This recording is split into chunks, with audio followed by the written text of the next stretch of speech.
to teach and guide us how to end birth and death, leave suffering and attain bliss, and quickly realize non-birth. Cung thính đại đức tận thịnh, vì thứ pháp hội cấp nhất thiết chúng sanh, thịnh chuyên diệu pháp luân giao đạo ngã môn, như á liêu sanh thoát cư ly khổ đắc lạc, thức chư vô sanh. Homage to the Blessed, Noble, and Perfectly Enlightened One. Nam mô Sa Đan Thô Sư Chế Đô Ye A La Hơ Đi Sam Miao San Pu Tô Xie.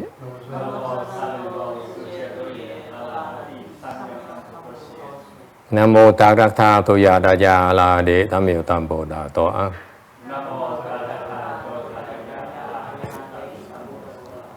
The unsurpassed, profound, subtle, and wonderful Dharma, 100,000 million aeons, is difficult to encounter. Now I'm able to see and hear. I will receive and maintain it. I vow to fathom the thus come one's true and actual principles.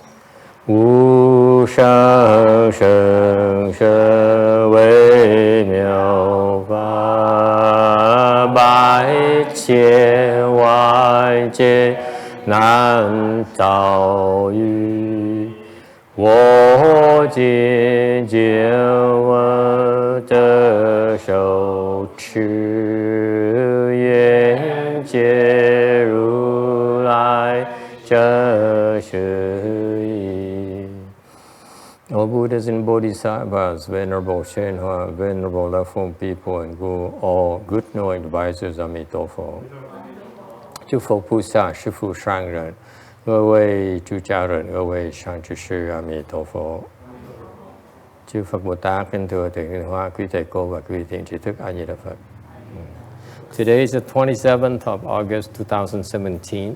We are gathered in Rosemead, Lu Mountain Temple, to continue discussing the 6th Patriarch Sutra. We are currently on slide. Let me go back to these 4 disciples of his that was recorded in the books that everyone talks about. Thầy trở về, thầy muốn nêu nó rõ hơn một tí về cái sự đối thoại giữa ngài Bodhidharma với 4 cái đại đệ tử của ngài. Okay, so I'm starting at slide number 47, bắt đầu tấm 47. So this is what happened. Đây chỉ xảy ra. Bodhidharma was announced his disciples, nói cho học trò biết. Bodhidharma báo cho họ biết rằng là ngài sắp về về nước rồi, về lại Ấn Độ. Says, I want to return to my country. I came to do what I'm supposed to do. Anyone translate into Chinese for her here? Anyone can translate for her? Ai dịch ra tiếng Tàu được không?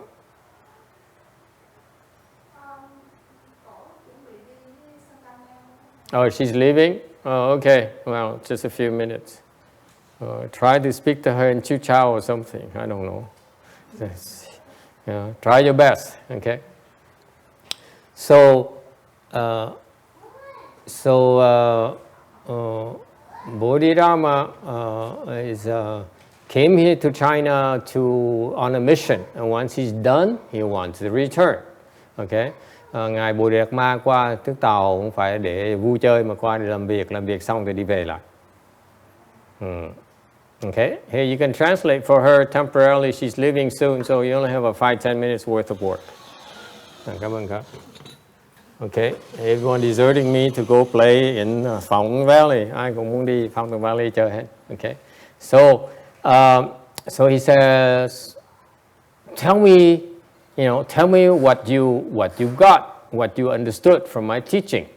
Thì Ngài mới nói là các con giảng cho thầy biết là cái gì, cái tâm đắc của con là cái gì. So the first, a bunch of them talk, and they only recorded 4. Nhiều người nói lắm, vậy có 4 người mà xứng đáng để mà ghi lại trong lịch sử thôi. The first one says, as I see it, the function of the way is not bound by words and not separate from words. Thì nói là cái đạo đó. Yes? I'm sorry. Preview mode. Oh yeah, sorry. Present. He says, mới nói là khi ông đệ tử đầu tiên là đạo Phó mới nói là cái đạo đó, cái dụng của cái đạo đó, nó không bị hạn chế bởi cái ngôn ngữ, mà cũng không thể nào lìa cái ngôn ngữ được. What does it mean? Nghĩa là sao? This is a state of people who is enlightened. Đây cảnh giới một cái người giác ngộ. I know that it's reported everywhere, but no one really explains to what really means these things because it's too abstract. Tôi biết nhiều người đọc cái này đều không hiểu hết, tại vì cái họ nói nó hơi trừu tượng một tí. This person who's enlightened says, the function of the way, nói là cái người giác ngộ, nói là cái đạo đó nó không hạn chế bởi cái danh từ. What does it mean is not limited by, constrained by words, by language and words. Tại sao nói là không có hạn chế bởi cái ngôn ngữ? Excuse me. It means that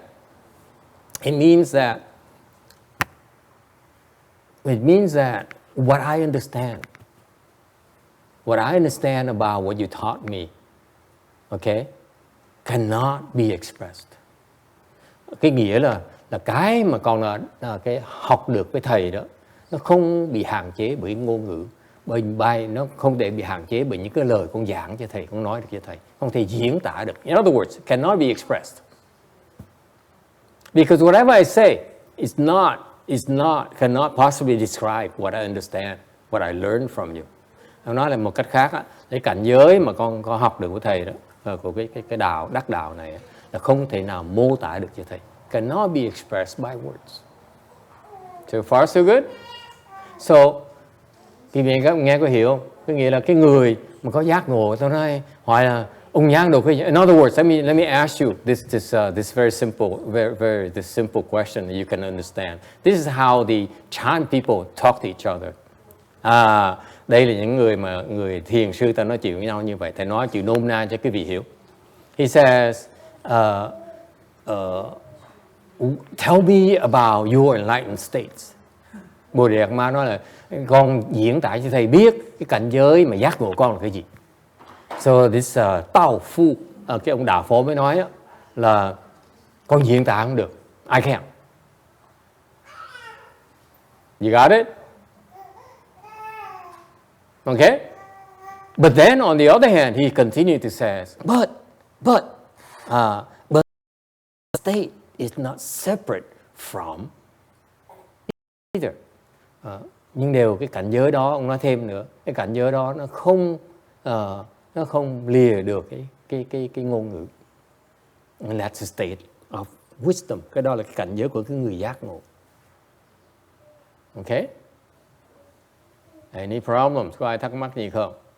I cannot explain to you everything, of course. Thầy không thể giảng hết tất cả cho quý vị. Because if I do, you think you'll be enlightened right away. Nếu mà thầy giảng cái này rõ ràng quá, quý vị có thể lầm tưởng rằng mình giác ngộ. If you, after I explain this thoroughly, 100%, okay, then you tell, oh, that's what it means. Then I'm also enlightened. Tại nếu thầy giảng hết cho tất cả cái vị nói, cái này rõ ràng, cái này dễ quá, rõ ràng dễ quá, là tôi hiểu hết rồi. Thì tôi cũng là giác ngộ. If you think you understand, then you will tend to think you're enlightened. That's why we don't explain everything to you. Is that clear? The secret of the world is that, in Buddhist world, is that we cannot possibly explain everything to you, because if we do, you think you're enlightened. You're supposed to not understand. Thành ra cái thế giới Phật giáo vậy thưa quý vị, nếu mà giảng hết tất cả tường tận cho quý vị nghĩ rằng á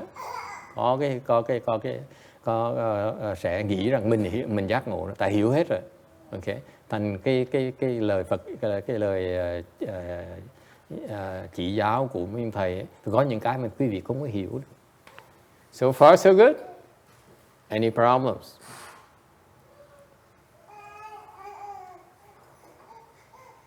Are we awake? Hello, hello.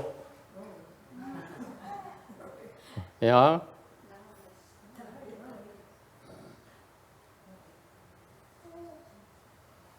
So if he were to say to someone else, says, "Oh, my understanding is that the way is not restricted by words and language, nor is it separate from words and language." Như quý vị người nào mà nói cái câu như vậy cho một người khác giác ngộ, okay, of course, say no more. Người khác người giác ngộ nó đương nhiên, you don't have to say it, không cần phải nói. You got it? That is why the second disciple, bởi vậy cái người đệ tử thứ nhì, okay, it happened to be a bhikshuni. Đây là cái trường hợp của một cái người cái trường hợp này, trường hợp của một cái người tỳ kheo ni.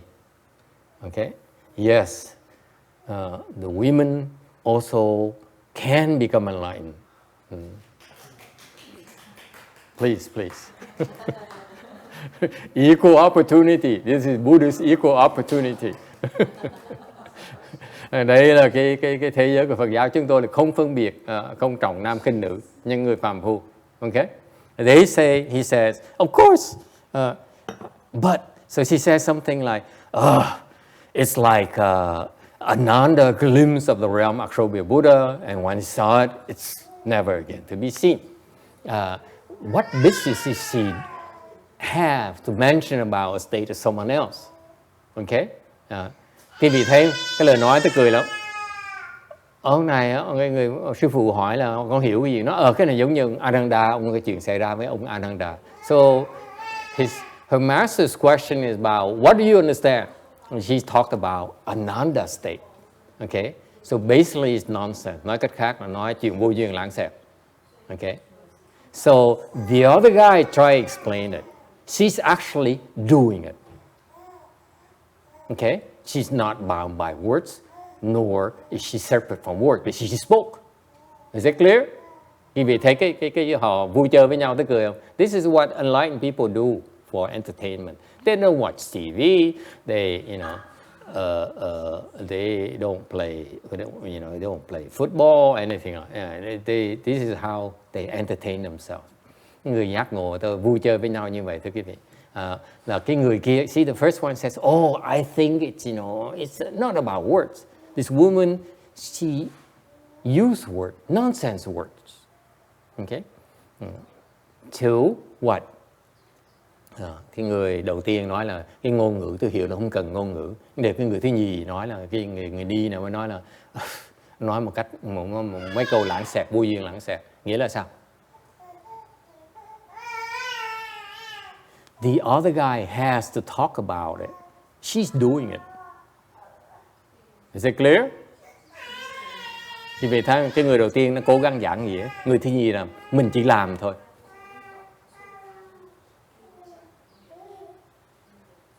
Any questions? Có thắc mắc gì không?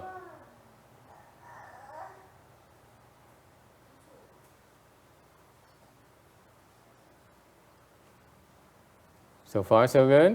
Any problems? So that's the state of an enlightened person. She speaks nonsense, and yet she made sense to her teacher. Cái người cảnh giới, người giác ngộ như vậy, cái người nói đối với chúng ta nghe thì nó chuyện vô lý lắm, nó không có ý nghĩa gì hết. Mà cái người sư phụ nghe là hiểu này, cái người này, ý nghĩa người này.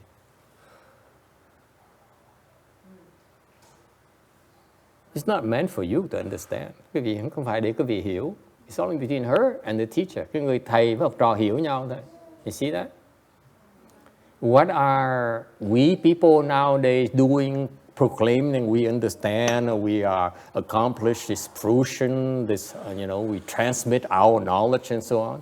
These people, it's never like that for these enlightened beings. Vì thế đời nay bên người Tàu, người Việt Nam, cái Phật giáo mình thì làm pháp hội rườm rà, nói là tôi truyền đăng cho người này người nọ. Cái người mà giác ngộ thiệt sự họ không có làm chuyện tầm bậy như vậy. Cái học trò với thầy dạy với nhau thôi. Okay? The teaching is separate between teacher and pupil. It's not meant for everyone else to know. Any questions? So that's why this woman, she said, oh, that guy still has to use words to express himself. I say anything, okay? It still makes sense to him, to Bodhidharma. Cái người thứ nhì, người ni này, mới khoe, mới lè, nói là tôi còn giỏi hơn ông kia còn cố ý giảng nghĩa là mình hiểu, còn tôi nói tầm bậy tầm bạ. So the first guy still tried to explain to his teacher he understands something. He says, I understand, I don't need, by speaking nonsense. So I'm better than he. Thành người đi này á, là lè ra khoe, nó là cái ông kia còn phải giảng nghĩa cho thầy biết, rồi con biết rồi con thèm giảng nghĩa cho thầy luôn nè, nói tầm bậy thôi. See that? This woman here still has a little bit of ego. She made fun of the first guy. Mình đi là chọc quê cái ông sư kia một tí. So far so good.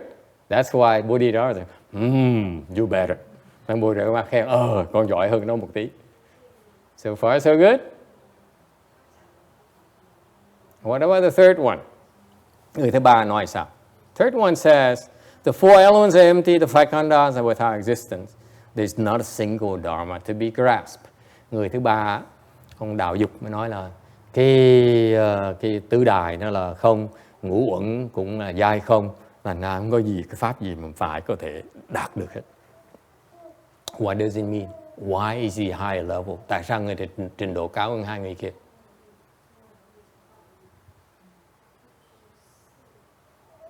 Why is it higher? Yes. Even the Dharma itself doesn't exist. Very good. What else? Ngay cái pháp cũng không có nữa. What else? There's two reasons why this is a higher level. Tại sao cái người thứ ba này á, là cái trình độ người ta cao hơn một tí?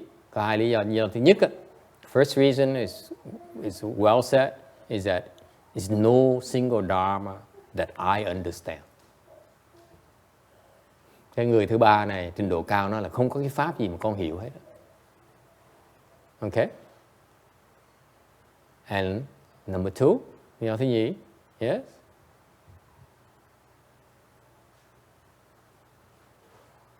Yes. He has no outflows. He has no outflows. He had no outflows way before that. Người này không có lậu, thì nói cái không có lậu, người không có lậu còn từ lâu rồi. He doesn't have to get who he is to have no outflows. Even fourth stage Arhat can have no outflows already. He's enlightened. It's way beyond the fourth stage Arhat. Cái người mà tứ quả La Hán đã không có lậu rồi. Cái người mà giác ngộ còn đương nhiên là không có lậu rồi. Yes. He has a supernatural ability. He can see. Maybe. Yeah. I don't know that. Yes. And then what? It means the reason he's more advanced because now he's concerned about teaching others. Okay? I got nothing from you, but if I were to teach others, okay, I would tell them of the fact that the four elements, the great elements, are empty, and the five skandhas are non-existent. Ông nói cái người này, con đắc cái đạo với thầy dạy con hiểu rồi. Okay? Nhưng đều nếu mà con dạy học trò của con dạy người khác thì con sẽ nói họ là tứ đại ngũ uẩn là con đường để tới đó. If you want to become enlightened, you have to see the four elements are empty and the five skandhas are non-existent. If you want to become enlightened, that is the path. Anh cứ nói cách khác là cái lời dạy là nếu như mà các con mà muốn đắc giác ngộ phải bỏ cái tứ đại, phải xả cái ngũ uẩn mới giác ngộ được. So now he knows how to guide others when the others don't know. Thành ra cái này là cái pháp mà cái người giác ngộ có thể dùng, cái người này sẽ dùng để mà dạy học trò là tứ đại và ngũ uẩn đều là không hết. So far so good. Okay? He's at a level now, he's not simply enlightenment, he can help others become enlightened. Thành cái người này không phải chỉ là giác ngộ không, mà có cái pháp để dạy người khác đắc giác ngộ được nữa. Okay? Yes. So Master, that means that an enlightened person who is able to teach is at a higher level of enlightenment? Yes, this is a high level of enlightenment, a person who now has the knowledge and the skills to teach others to become enlightened. Okay. Đây trình độ mọi người giác ngộ, mà trình độ cao rồi thành người ta có cái pháp để dạy người ta khác đắc giác ngộ. Mà người giác ngộ thấp không có. The low level people don't have it. Okay? So far so good. And finally, the fourth one is the Huike. He bowed and stood in his place. Thì Huệ Khả là cái người cuối cùng mới là đảnh lễ và đứng yên. What does it mean? And Bodhidharma immediately said, "You have my marrow. You are highest." Thì Bodhidharma lập tức nói là con đã đắc được cái tỷ của ta rồi, có nghĩa là trình độ con là cao nhất. Why is that? Tại sao như vậy?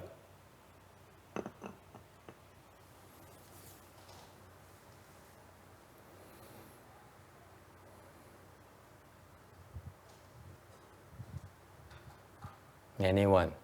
Yes. Because he communicated with Bodhidharma without using words. That's right. He, whatever that you understand, whatever his understanding here is way beyond words already. Words have no way of expressing it.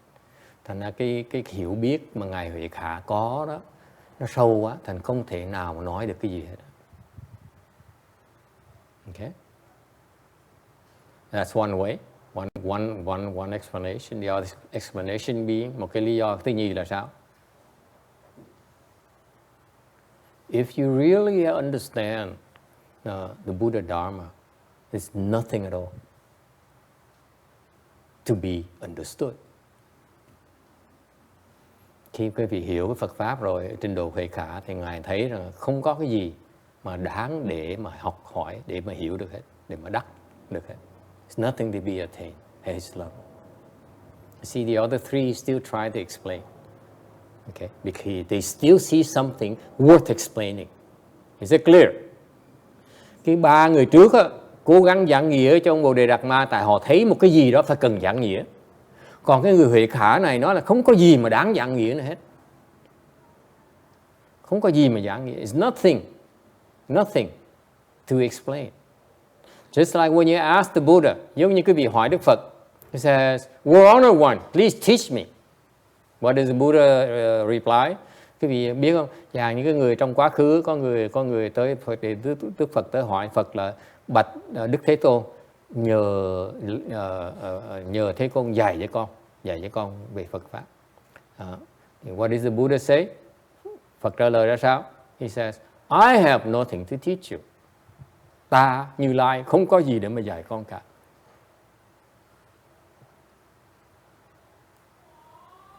All right? So that's why Huike understands that the highest level of understanding that Huike can possibly reach before he becomes a Buddha is that it's nothing to understand. Okay? Trình độ Huệ Khả lúc này là không thấy cái gì để mà đắc, để mà hiểu được nữa. Is it okay or are we confused? But why did he bow? Tại sao anh đảnh lễ làm cái gì?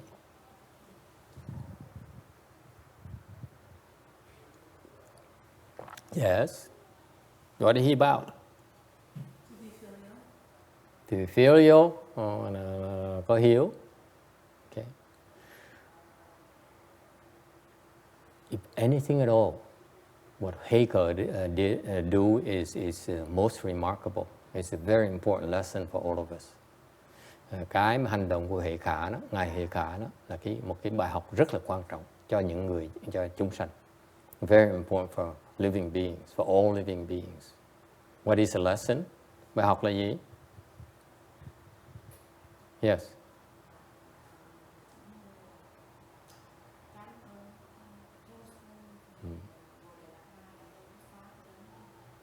Precisely. Exactly. Gratitude. If you really understand at all the treasure you've been given, you become grateful. Một khi mà quý vị hiểu được rồi cái kho tàng mà Bodhidharma đã đem cho cái người Trung Hoa rồi đó, cho ông Huệ Khả rồi đó, tự động quý vị sẽ phát cái lòng biết ơn. That's natural. Okay? So therefore, his actions reflect his gratitude. That's all that matters. Nothing to talk about. But what I want to tell you about is that I'm grateful for the sake of myself and all living beings. Thành cái này, cái hành động nó rất là đẹp. Con không có gì mà giảng cho thầy nghe hết. Không có gì mà con xứng đáng đó. I really attained nothing at all. All I know is that I'm so grateful for what you gave us. Cái người này nói đó, con có gì, con không thấy gì xứng đáng để mà đắc được hết. Để cái tâm con nó rất là biết ơn thầy và đem cái kho tàng này tới cho con và cho tất cả chúng sanh, cho tất cả người Tàu này. All the Chinese, on behalf of myself, all the Chinese people, all the living beings of the future, I want to show you, express to you my gratitude. Con đại diện cho thân của con, cá nhân của con và tất cả chúng sanh, tất cả người Tàu, tất cả những chúng sanh trong tương lai, để nói cho thầy biết là chúng con rất là cảm kích cái lòng từ bi của thầy.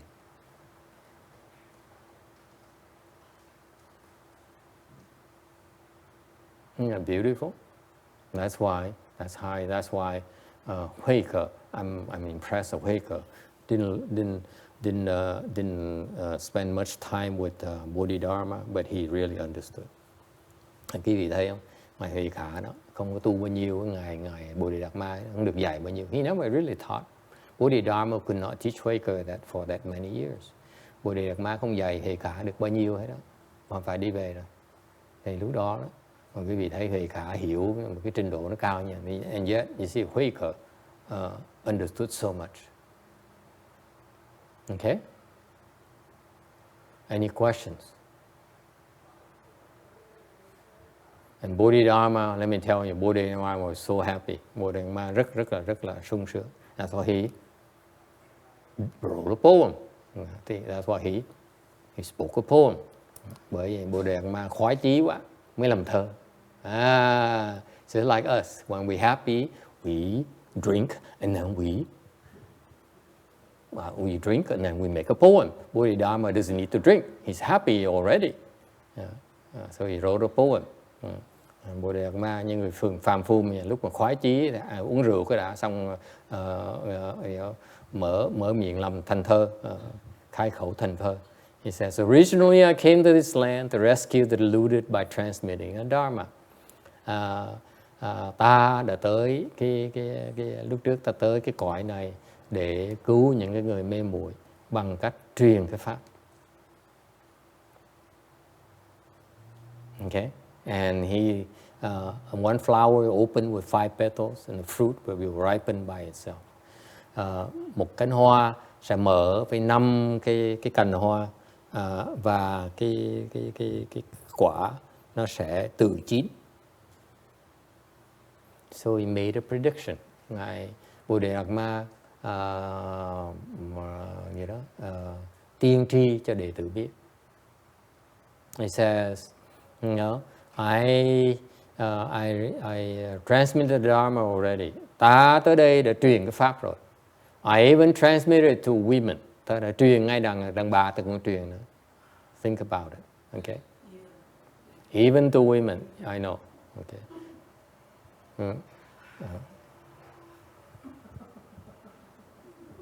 All right, but the truth of the matter is that, but after the women become enlightened, they have no longer women. Thì sự thật sau khi mà cái người mà đàn bà mà đã giác ngộ rồi, họ không thành đàn bà nữa. They no longer women. Họ không thành đàn bà nữa. I'm not sure you want that. Thì không biết các vị có muốn như vậy không? Once you become enlightened, it's unisex. It's no more distinction between male and female. Quý vị biết không? Thì ra là khi một cái vị giác ngộ rồi, không còn nam, không còn nữ, không còn cái phân biệt nữa. The reason is male and female because you have your mind, your discriminating mind. Cái tâm quý vị nó còn phân biệt, thành quý vị cũng thấy nam nữ như thế. Okay? After you become enlightened, it's no more distinction. Sau khi quý vị giác ngộ, quý vị cũng thấy mình nam, cũng thấy mình nữ nữa. Okay? So far, so good? Okay?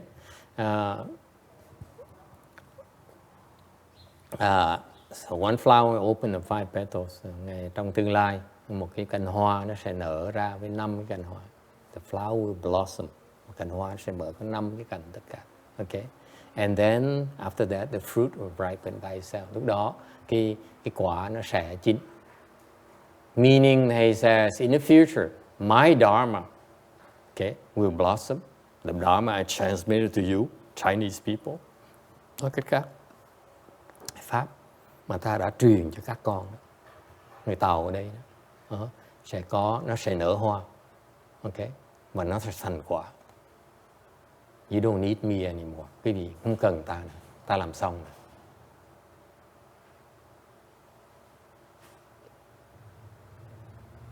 All right? Questions? Ai thắc mắc gì không? So what happened? Nghĩa là sao? Later, in the future, there is his descendants. Trong tương lai, sau này có một cái vị cái dòng của ngài Bodhidharma, by the name of Mã Dù, cái người Mã Tổ, thiền sư. This is Mã Dù Chan Master, Mã Dù Patriarch, very very famous Chan Master. Mã Tổ là một vị thiền sư nổi tiếng trong lịch sử thiền sư người Tàu. And because of Mã Dù, he engendered, he trained many disciples, and then người Mã Tổ về Thạch Đầu, Mã Dù, and then there's also Sứ Thổ, and they trained their disciples, and their disciples formed the 5 houses of Chan. Để sau này nhờ Mã Tổ, nhờ Thạch Đầu mới là đào tạo nhân tài, mới có được 5 cái tông của thiền tông. Okay? Meaning the 5 houses of Chan that comprise the Chinese Chan school, the Chinese Chan heritage. Thành cái thiền tông người Tàu đó, nó bao gồm trong 5 cái dòng đó hết. What those are? Dòng là gì? Xảo Tung, Tào Động, okay, Duyên Mệnh, Vân Môn, okay. There's also Hoa Yển, Hoa Nghiêm, I think, okay.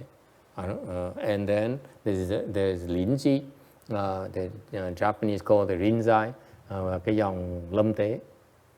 And then finally WeiYang, cuối cùng là Quy Ngưỡng. So far so good. All right.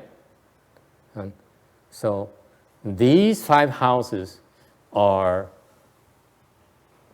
the they comprise most, or if not all, the Chinese technology to train Chan. Thì 5 cái dòng này đó, 5 cái tông này nó bao gồm hết tất cả những cái pháp môn thiền của người Trung Hoa.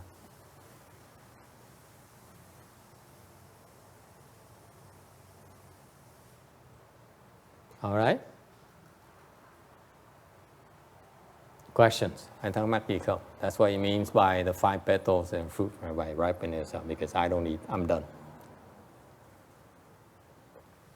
Vậy cái ý nghĩa của 5 cái hoa mà 5 cái cành là vì vậy đó. 5 cánh vì vậy đó. So far so good.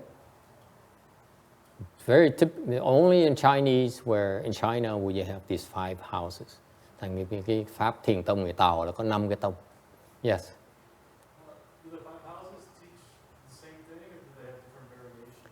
They have different methodologies to train their pupils.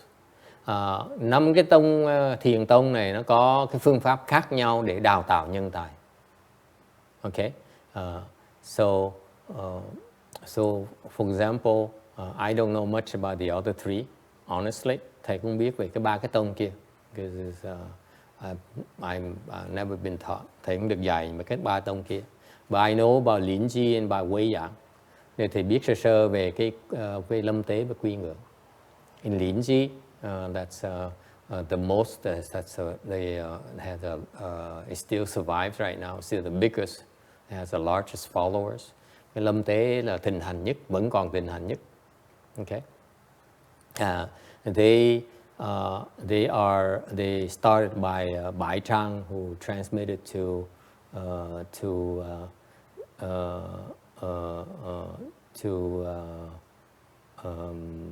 Ma Tou Bai Chang to HuangBo, and then to Linji. Thành cái dòng đó là cái dòng lâm tế đó là từ Bách Trượng truyền xuống cho Hoàng Bá, rồi truyền tới cho lâm tế. Okay. Bách Trượng là đệ tử của Mã Tổ. So Bai Chang is disciple of Ma Tou, who Bai Chang then has his disciples HuangBo. Thì Bách Trượng là đệ tử Mã Tổ, Bách Trượng đệ tử của Bách Trượng là Hoàng Bá. Hoàng Bá là dạy cho người lâm tế, cái ngài lâm tế. And so HuangBo basically Linji imitated his teacher HuangBo by using harsh words, by screaming, by beating, by kicking, and by insulting his pupils and help them become enlightened. Thì ngài lâm tế là bất chước, hoặc sư phụ mình là Hoàng Bá, là chuyên môn đánh đập, mắng nhiếc, sai sẻ học trò để giúp họ giác ngộ. So many of their followers, so he's very famous because he's very colorful. By being beaten, you can become enlightened. Thành cái nổi tiếng ở chỗ là cái việc bị đánh là có thể được đắc giác ngộ. Okay, so far so good. No. And that's why it becomes real colorful. Thành người ta để ý đó, chú ý đó, tại vì ta biết rằng so that's why these people, they realize if your teacher harasses you and beats up on you and is mean to you, you do have a chance to become enlightened. Thành ra cái dòng đó họ biết khi mà ông thầy mà tử tế với mình á, thì mình không có gì mà vui vẻ hết. Còn khi ông thầy mắng nhiếc và đánh đập mình có thể có cơ hội đắc giác ngộ. If the teacher is nice to you, are you in trouble? So far so good. That's why they become really famous. Thành họ cái lâm tế nó nổi tiếng như vậy đó. People talk about it. You know, his master beat him up and then he became enlightened. Nó kể nhau là ông thầy ông đã đắc giác ngộ được tại vì ông thầy đánh. Okay. And then lĩnh dụ WeiYang là ngài quy ngưỡng. The WeiYang lineage is also uses beating and screaming and punches and kicks. Quy ngưỡng cũng vậy, cũng dùng đánh đập, cũng dùng mắng nhiếc, la hét, okay, để giúp học trò giác ngộ. But he also does not need to use it hoặc là không dùng mà học trò vẫn giác ngộ như thường. Lâm tế phải cần đánh đập mới giác ngộ được.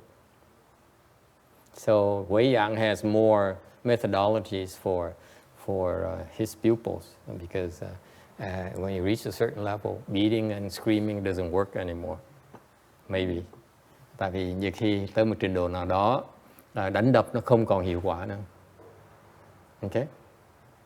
No longer works when you beat up on them because it simply doesn't work anymore. They're beyond being beaten. Tại trình độ nó cao quá, đánh nó chả, nó trơ nó cũng vậy thôi. Okay? Because you beat them up, they don't feel anything. So what's the point in beating them up? You got it? Yes. It's not the purpose that to train people not to get angry. It's like when you are beaten up and you are not angry.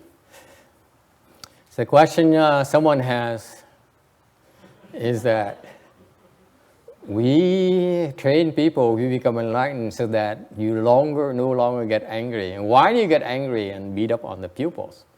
And câu hỏi công nhận nghe công nhận nó khó nghe thiệt á. The question is really kind of hard to accept.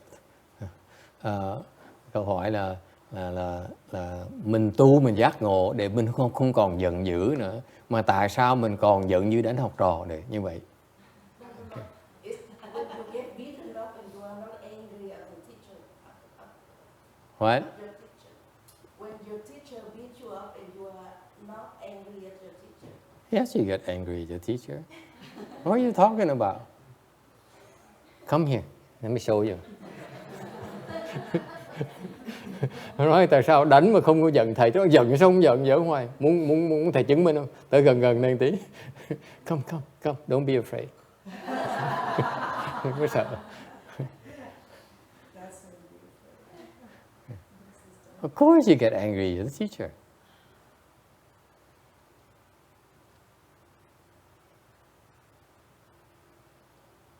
Okay, so the question is, do you get angry at the teacher? Is that your question? You have to control your anger against the teacher. You have to control your anger against the teacher. Not true. Not true. Not true. Cái đó mình phải kiềm chế cái lửa giận mình với ông thầy. Okay. What happened is that HuangBo beat up on Linji 3 times. I just give you a shortened version. Thầy kể cái chuyện này giữa Hoàng Bá với Lâm Tế. Okay. And these are great Chan masters. So HuangBo is a very advanced Chan teacher. Ngài Hoàng Bá đó, người thầy thiền sư rất là cao. So the way he helped Linji is that Ngài dạy Hành Lập Đế bằng cách nào? Linji was the kitchen manager. Lâm Tế hồi đó làm hỏa đầu của Hoàng Bá. You know a kitchen manager in a temple, you know what happens to them? They get yelled at all the time. Cái người mà làm trong nhà bếp á, là chuyên môn bị mắng giết hoài. Okay, the master says you spend too much money. Ông sư phụ nói mày xài tiền nhiều dữ vậy. Okay, and the people come and say why? How come you're not using my food offering? Người khác tất cả mọi người tới được than phiền người đầu bếp nói là tại sao mà con cúng dường mà sư cô không có dùng, không có nấu. Okay, no one, you cannot please everyone. Ai cũng than phiền đó. Okay, so anyway, so Linji was working for HuangBo for a long time. Thì Lâm Tế làm việc cho ngài Hoàng Bá thời gian lâu. And he came and said, I've been working hard. Would you mind teaching me something? Can I ask you a question? Là việc lâu ngày cực khổ rồi mới chạy tới xin phải Hoàng Bá dạy một câu. So he asked a great master, what is the profound meaning of the teaching? Để nói một câu rất giản dị, nó là thầy dạy giảng nghĩa giùm con cái ý nghĩa mà sâu xa nhất của Phật pháp là gì? And what did HuangBo do? Hoàng Bá làm gì? Punch him. đánh cái bụp. Hoàng bá đánh cái bụp. Okay. It hurt so much. Đau quá. Okay. Hoàng bá Lâm Tế bỏ chạy. So Linji, you know, okay, was taken by so surprise that he ran away immediately. Đau quá bỏ chạy. Okay. And he called his lawyer or something like that, I'm sure. Chắc là gọi luật sư nói không, cái người xuất gia đừng kiện người ta. His lawyer says, no, he's a left-home person. Do not sue left-home people. Very bad news. Hint, hint. Okay? And then he came back again, you know, he said, you know, please teach me. What is the most profound meaning of Buddhism? Thì lần thứ nhì cũng tới, bị dụ tới hỏi lần hỏi pháp lần thứ nhì. Okay. He's there to become enlightened. Ai cũng tới đó với Hoàng bá để cầu giác ngộ. So he's right to come and ask, what is it? You know, what is the highest level of teaching you have? Thành quý vị có quyền tới hỏi ông thầy á, cái pháp cao nhất là cái gì? Phật pháp là cái gì? The second time he asked, what did HuangBo do? Beat him again. Lầnนี้tới hỏi, đánh thêm lần thứ nhì. I'm sure this second time, I wasn't there, but this second time, he was even hits him even harder. Thầy hôm đó không có mặt để thầy cam đoan cái việc đánh lần này còn mạnh hơn nữa. Okay? And Linji ran away. Oh, it hurts. Đau quá. Okay, bỏ chạy. And for the third time, okay, he was told to go and ask for it. Come on, don't give up. Don't be such a coward. Go and ask the teacher. Okay. Lần thứ ba người ta dụ ông nói tới hỏi ông thầy rõ ràng mình đừng có hèn, đừng có sờ nhát như vậy. Okay. Show him you're not afraid. Đừng cho ông thấy mình không có sợ. So he asked him, Master, what is the he couldn't even finish a sentence and bang, he kicked him. Lần thứ ba mình hỏi chưa xong cái câu đó là bị đá một cái bốc. And he ran away. Bỏ chạy luôn. Okay. And he came and said, this is it. I'm fed up with this guy. Ông nói thôi, thầy không dạy con bỏ đi. You don't want to teach me? I leave. Okay. Thì Lâm Tế mới nói là ông thầy mà không dạy con thì con bỏ đi. I'm not going to waste my life here. Sức mấy phí cuộc đời của con được. Okay. So he left. And before he left, he asked HuangBo. He said, don't beat me, but can you tell me where I should go? Thì nói, vì con đi rồi, thầy nhẹ tay dùng tí, con nên đi chỗ nào? And HuangBo says, go over there and see Ta Yu. Thì ông qua bên kia, cái ông thiền sư bên kia tên là Đại Ngu. Yu, Ta Yu, Yu too. Ta Yu, Yu meaning stupid, great stupidity.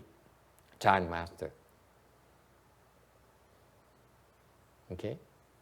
Dẫn bị học trò qua Đại Ngu mà học. Go over there and learn from the most stupid Chan Master. The great stupidity Chan Master. So Linji, went over there. Lọc tặc qua bên kia. And so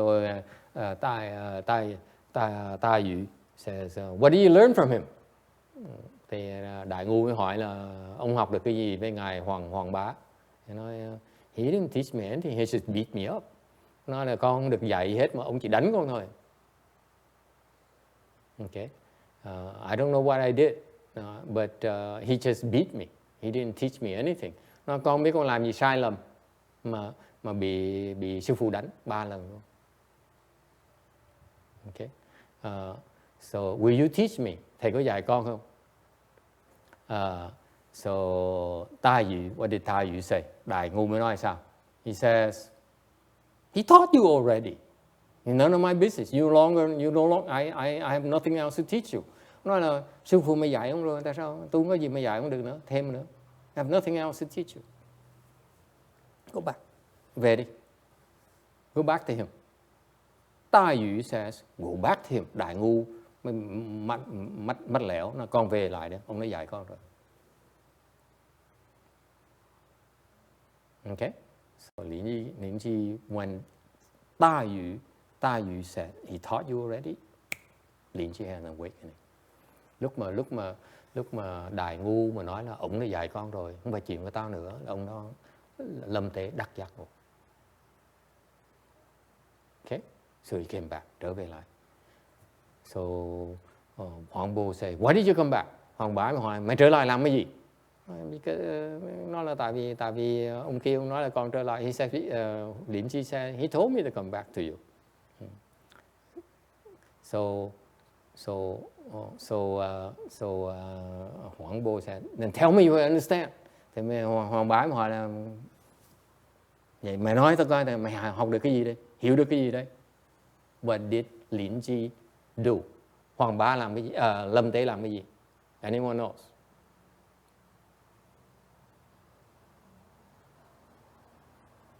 Linji screamed at all the top of his lungs into HuangBo's ears.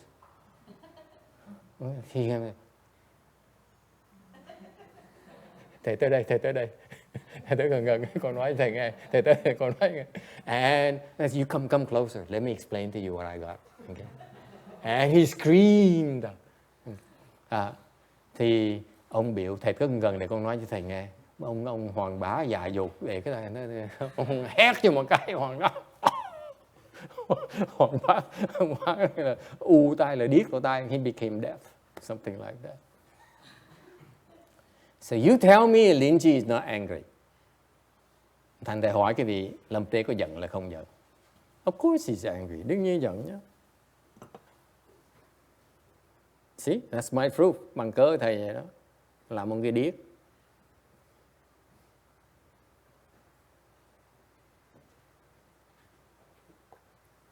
So what is your question again, ma'am? Câu hỏi là gì nữa? So, I still don't understand what is the purpose of beating up the students. Here we go again. If it's not to teach them not to have để cho nó diệt hết cái bản ngã, no more ego, no more anger, so the student don't have. So the question is, this lady still struggles with is, what's the point in beating up on your pupils? Câu hỏi cô này vẫn còn thắc mắc là tại sao mình phải đánh học trò để làm cái gì?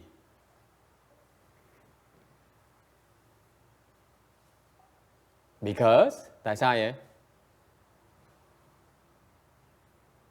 Thầy dạy mà không nghe, phải đánh chứ sao bây giờ nữa? You teach them, they don't listen. That's why they deserve a beating. No? And didn't you do that to your son? You did, right? Tắt tai nó, bây giờ tắt tai nó chưa?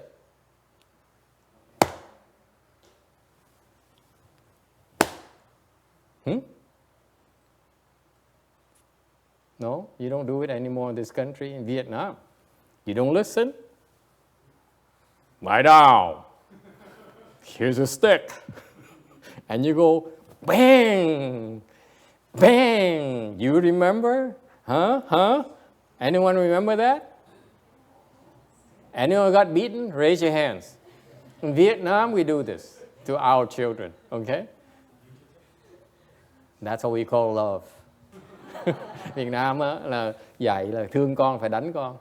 Truyền thống chúng tôi, that's our tradition. It says, it's a saying, it says, if you love your children, you have to beat them up. Việt Nam mà có cái câu nói là thương con phải roi vọt, đúng không? So far so good. So that's what happens. You teach them and they don't listen, you beat them up. What else can you do? Thành ra cái thiền sư cũng vậy. Dạy mà nó nghe phải chửi và uốn nó chứ sao bây giờ? Yes.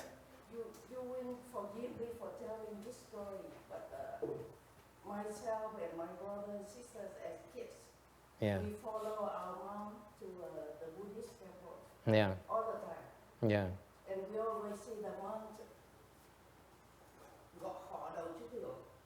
You always knock on the head of the novice and monks. Yeah. Beating. That's horrible.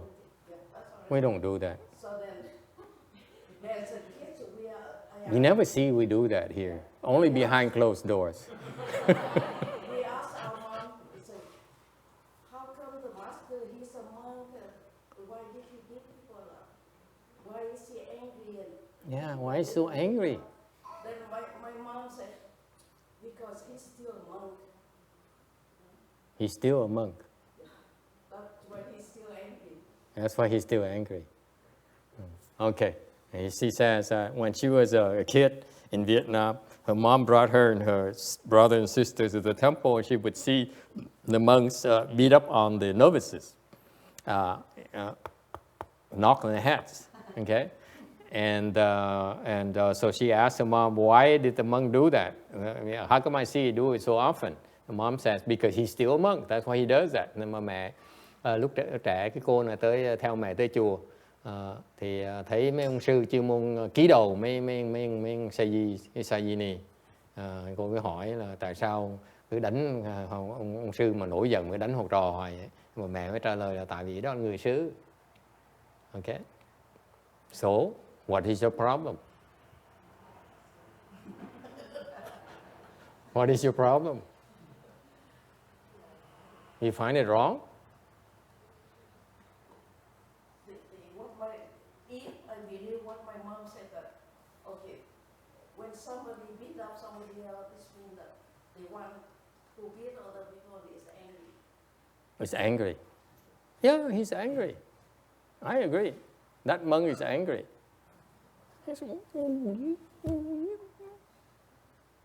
Why are you so stupid? I mean, I would use his finger like this.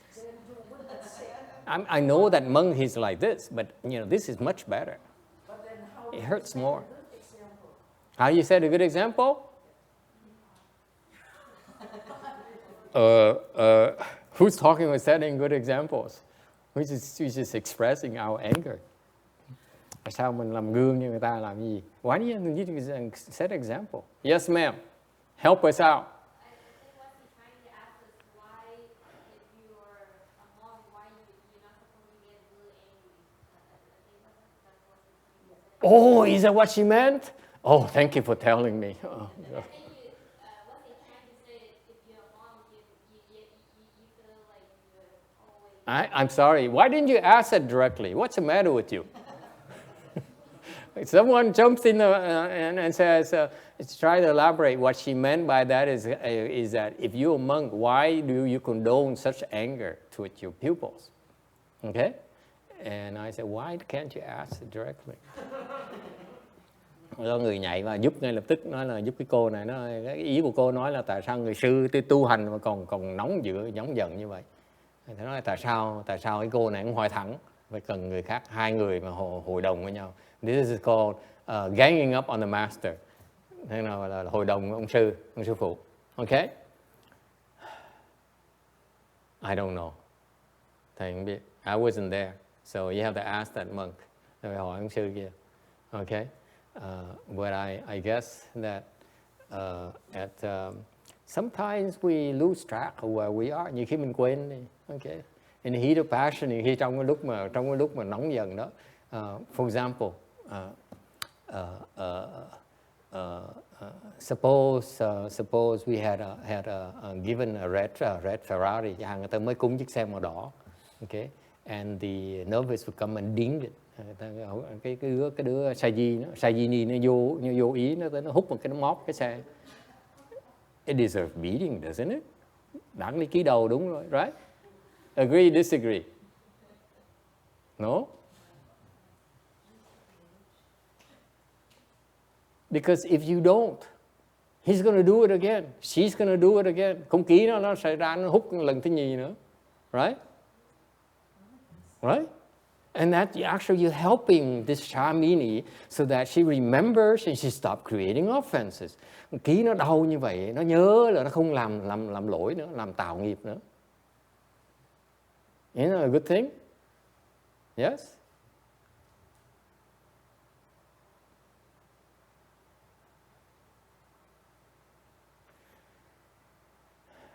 That's why this lady here never went to a Buddhist temple ever again. Cái bà này, sau này chán không thèm tới chùa nữa. That's why in the United States we beat up on them behind closed doors. Cái chùa chúng tôi đánh học trò, đóng cửa mới đánh học trò. Okay? And I remember one day I was telling, thầy nhớ, only recently, something like a year and a half ago, right, xiển cỡ. Có 1 năm rưỡi thôi. Có 1 năm rưỡi trước. This is the past, okay? Control your horses. Quý vị phải bình tĩnh một tí, okay? 1 năm rưỡi trước, this is actually happened at the temple. You weren't here. That's why you didn't know. Phải nói thì thật phải nói, mình phải nói, okay? You have to be truthful. I think. A year and a half ago, I was screaming at actually in public. 1 năm rưỡi trước, thầy mắng, thầy la. I was screaming at the top of my lungs. I haven't done that for a long time. Lâu chưa mắng nhé. So after all these years of doing chant, the chi builds up, and a year and a half ago, I got a chance to let it out. Thiền nhiều quá, gần 20 năm rồi, cái hơi nó đầy quá. 1 năm rưỡi đó thầy xả nó ra. I was screaming at the top of my lungs. Thầy mắng như sao? I screamed at the old nun, mắng cái bà già. I didn't beat her up, by the way. Không đánh bà nha. I only screamed at her. Right there, in front of all my disciples, tất cả mọi học trò. Okay? And because of that, vì như vậy, okay, I got punished. Vì vậy thầy bị trừng phạt. Her whole family deserted the temple. Cả chùa, cả gia đình của bà bỏ chùa. Nói ông thầy mà còn sân si đó. He said, this monk here is so angry. And they wonder why their own mother, their own grandmother, and great-grandmother would come here and practice to become enlightened. Mấy họ thắc mắc, cái dân thắc mắc là tại sao cái bà già 80 mấy tuổi mà đỡ dại mà vào chùa để tu làm cái gì? Okay? I think they told her, come home. Okay? We'll build a temple for you. Gia đình thôi, chắc chắn mấy chục người đó nói với nhau, nó mẹ về đi, con xây cái chùa cho mẹ, đừng có thèm nó nữa. Okay? Did she go home? She did go home for a few weeks. Thì bà đã về nhà ở vài tuần xong, and she realized, oh my God, this is not I want to be. I'd rather go back and be yelled at. Bà đã về mấy tuần, xong mấy tuần xong trở về lại, nói chẳng thà ở đây mình mắng còn hơn ở nhà. She decided I'd rather be yelled at than be at home and comfortable. Okay? So sometimes letting out is a good thing for the master and also a good thing for the pupil. Thành quý vị thấy nhiều khi mà mắng giết như vậy, tối cái ông thầy nó đỡ khổ lắm, mà học trò nó cũng có học hỏi được một tí. Well, the children never came back, but that's a different story. Con cái bà thì không có trở lại, nhưng điều bà trở lại. So what's the point? Nghĩa là sao? Why do people yell and scream and lose their temper? Tại sao cái người ta là nổi giận, người ta đánh nhiếc, mắng nhiếc, đánh đập người ta là làm cái gì? It's because they can't help themselves. Tại vì người ta mất cái tự chủ. You agree with that? Of course, when our parents beat us up, those of you who raise your hands, because they're so angry, they need to let it out. Okay? Nhưng lúc mà những người mà hồi nãy giơ tay lên nói cha mày đã từng bị cha mày đánh đập rồi, cái vì lúc đó ông cha mình rõ ràng đang nổi giận, đang sùng dễ sợ. Yes, you know they're angry. Okay? And you remember the lesson. Và nhớ được bài học. Yes or no? Right. Okay. Why do monks do that? Tại sao ông thư sư làm cái chuyện đó? Okay. Because they're angry.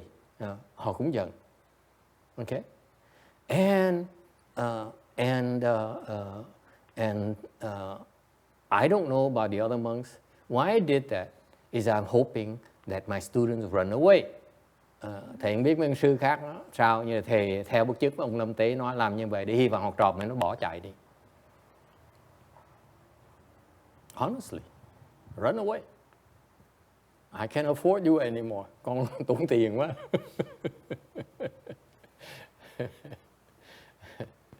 But why did HuangBo beat up on Linji? Why did Linji beat up on his pupils? Nhưng điều tại sao ngài hoàng bá, cái ngài lâm tế đánh học trò mình làm cái gì? Okay. They are enlightened people. They're not the same. You cannot use the same standards. Đây là những cái đấng giác ngộ được, thưa quý vị. Không thể nào hiểu theo cái óc người phàm phu được. Okay. What it is, I believe, what it is, I believe, is a test. Đối với thầy, cái đó là một cái thử thách.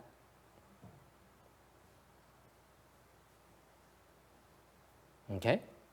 What test is it? Thử thách cái gì? If you go to most temples, quý vị tới những cái chùa khác đó, thì hở sàng, ông hòa thượng đó, the abbot is always magnanimous, always, so gentle, so kind. Hòa thượng nào cũng là vui vẻ, nhẹ nhàng, rất là ân cần quý vị. Okay?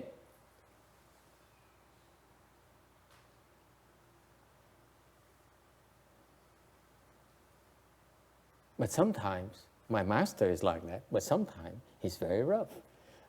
Ngài Tiến Hóa cũng vậy, cũng rất ân cần.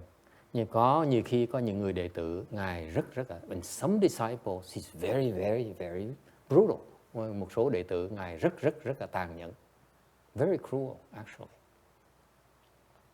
Why? Tại sao như vậy? Okay. It's a test, thử thách.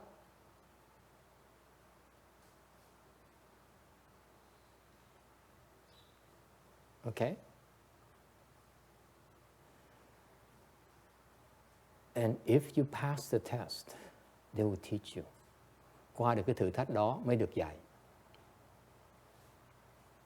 And some of us are not qualified to take the test. Những người chúng ta đó, có nhiều người ta chưa đủ sức để mà được lấy bài thi, thành ra không được cho bài thi. That's why they don't give you the test. Let me explain this. Let me put it this way for you. Để giảng cái vị biết cái đồng ý là không? Their job is to help the pupil become enlightened. Cái nhiệm vụ của sư phụ là dạy học trò mình đắc giác ngộ. Okay? It's not to please all of you. It has nothing to do with that. Nó không có liên quan tới quý vị hết đó. Here's what happened. Chuyện xảy ra. At some point in time, the reason they screamed at the pupil, cái lý do mà người học trò mà người ông thầy mà la hét, đánh đập, beat up on them, is because the lesson must be taught at that very moment. It cannot wait. Thì lúc đó là lúc mình phải cần dạy nó, không thể nào đợi được. If you wait, they don't get it. Đợi nó không, cái cơ hội nó lĩnh hội được cái bài học nó mất ngay lập tức. If you wait 1 second later, the chance of getting the point is gone. The timing of these teachers are so precise that they scream only at the right moment and beat you up only at the right moment. Cái trình độ mấy người giác ngộ này, người ta sẽ mắng nhiếc cái vị, người ta đánh đập cái vị chỉ ngay đúng lúc đó thôi. Only that happens. If you ask them again, is can you wait? Master, don't yell at me yet. Can you wait? I need to go to the restroom first. Như có người nói là thầy đợi một tí nghe. Cái mặt thầy sắp thầy mắng. Look at your face. I know you're gonna yell at me, right? You're gonna beat me up, right? Nó cái mặt thầy là cái mặt ngày nó còn đỏ rồi, chắc thầy sắp đánh con. Thầy đợi con để con đi phòng tắm thì con trở về lại. Okay. He's going to wait for you? No, he's going to beat you so that you do it right there. Không đợi cái đó. Even you ask, they say, I need to go. He's to hit you. Why? Because it cannot wait. Không thể nào đợi được.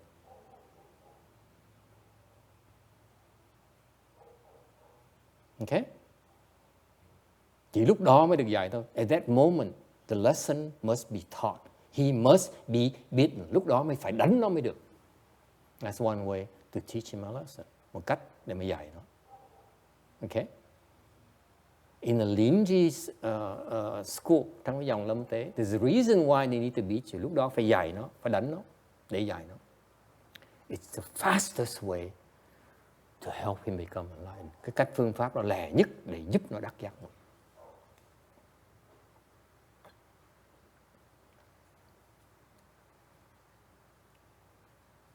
So far so good. That's the difference between us and these teachers. Đây là sự khác biệt giữa cái người phàm phu với cái người thầy. For us, ordinary people, we beat up, we scream, we beat up people because we're angry. Our dad is angry. Mình đó, cha mẹ mình đó, đánh mình là tại họ giận mình. Okay? The teacher, the enlightened teacher, scream at you and beats up on you because he's trying to get you enlightened. Còn cái người thầy đó mà đánh đập mình đó, mà đánh đập mình đó, mà mắng nhiếc mình đó, mà tại vì người đó muốn mình đắc giác ngộ ngay lập tức. It's called sudden enlightenment. Cái đó là đốn ngộ. What is sudden enlightenment? Đốn ngộ nghĩa là sao? It has to be at that moment only. Đốn ngộ, cái pháp môn đốn ngộ bên Đại Thừa mình. This is in Mahayana only. It's called sudden enlightenment. Cái đốn ngộ này nó chỉ lúc đó thôi. Only happen at that moment, that's it. If you miss it, that's it.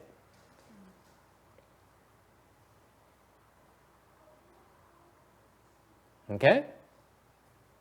And so the beating is one methodology. The screaming is one methodology to help them become enlightened. There's a magic that happens at that moment. Từ lúc đó, cái người thầy mắng nhiếc, đánh đập học trò mình, nó có một cái chuyện xảy ra, rất là bí mật xảy ra, rất là đặc biệt. Nó khiến học trò mình đắc giác ngộ.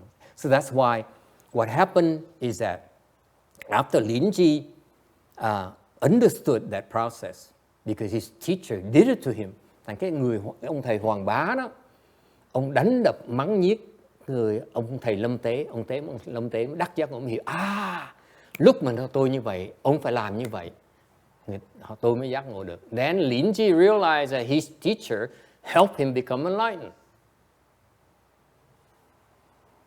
So he used the same methodology. Bởi vậy Lâm Tế mới bắt chước như vậy.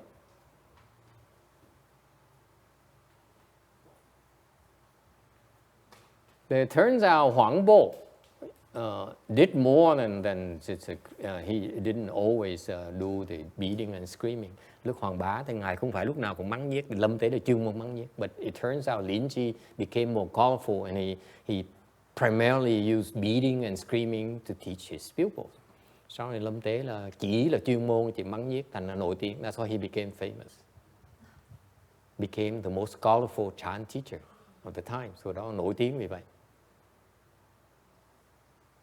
Okay?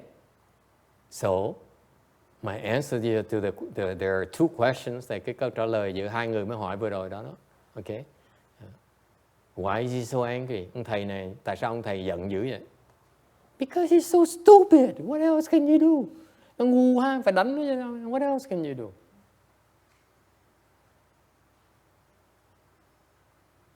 And the proof is that after he beat up on them, are they angry? No, they're not. Thì bằng cớ là sao? Sau khi bị đánh rồi, Lâm Tế có giận thầy không? Không. I assure you, Linji was grateful, not angry at all. Khi mà đắc giác ngộ rồi á, không có giận, mà hoàn toàn biết ơn, became grateful.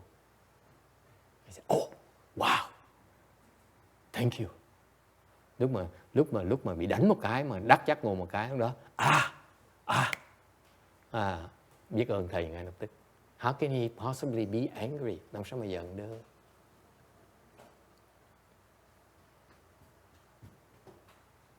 Okay? Does it help?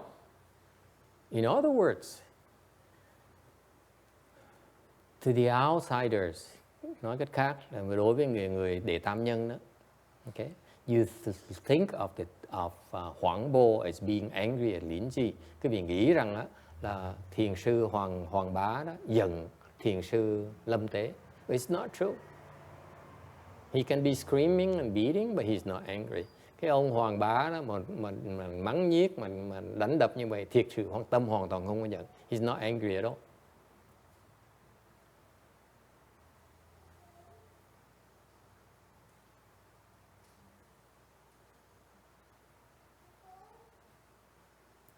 Okay?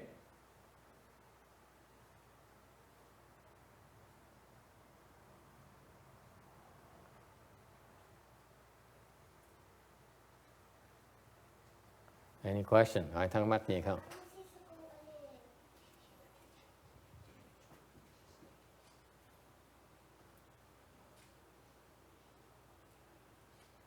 All right. So, in summary, the teachers they are willing.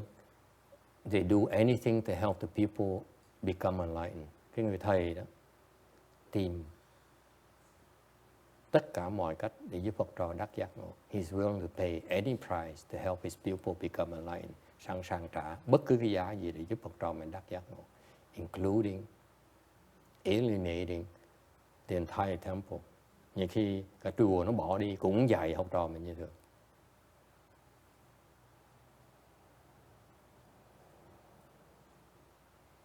All right?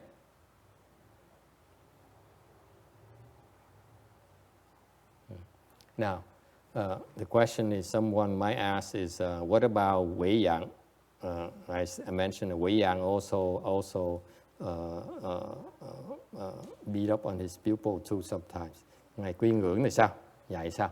Thì thầy nói là Ngài quy ngưỡng thỉnh thoảng không đánh đập một tí. But he doesn't use that often. Thì Ngài ít xài. Okay?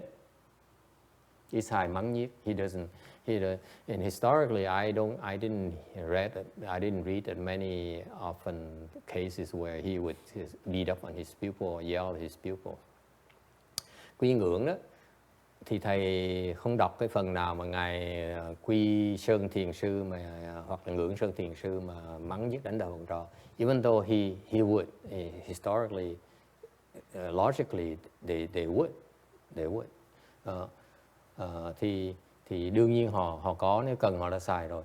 But so do they beat up and scream at people, at pupils? Quy Sơn Thiền Sư, ngưỡng Sơn Thiền Sư có làm hay không? I believe they do. Okay. Tôi nghĩ họ có. Okay. But they're beating and they're screaming. Okay. Takes on a different form that's much worse than the verbal form, and the physical form. Rồi cái sự tàn nhẫn của ông Quy Sơn Thiền Sư với ngưỡng Sơn Thiền Sư nó còn tệ hơn là bị đánh đập nữa. Okay? Anyway, someday you'll find out. Ngày nào đó, I hope you'll find out for yourself. Trong tương lai thì hy vọng quý vị thấy được cái đó. All right? Questions? Ai thắc mắc gì không? That is why the rule of thumb is that the Buddhist has a very wise thing. Bởi vì cái người Phật tử đó có một cái điều lệ rất là giản dị. It's the monk's business. Do not judge them. It's none of your business. Thành ra cái người Phật tử khôn ngoan ta biết vào chùa đó là chuyện của sư, của trong chùa với nhau. Quý vị không có việc liên quan tới quý vị. Okay? I've seen temples where the master is very kind and always magnanimous and so on. And thầy gặp biết bao nhiêu chùa phương trường rất là từ bi này nọ. And I assure you, my master it was like that, but he's a lot worse when he got angry. Thầy nói cái vị biết là Ngài Tiến Hóa là cũng rất là từ bi, nhưng đều có nhiều khi Ngài giận dễ sợ. Okay, you kind and compassionate to the people when in order to prepare them to take the test so that you can yell at them.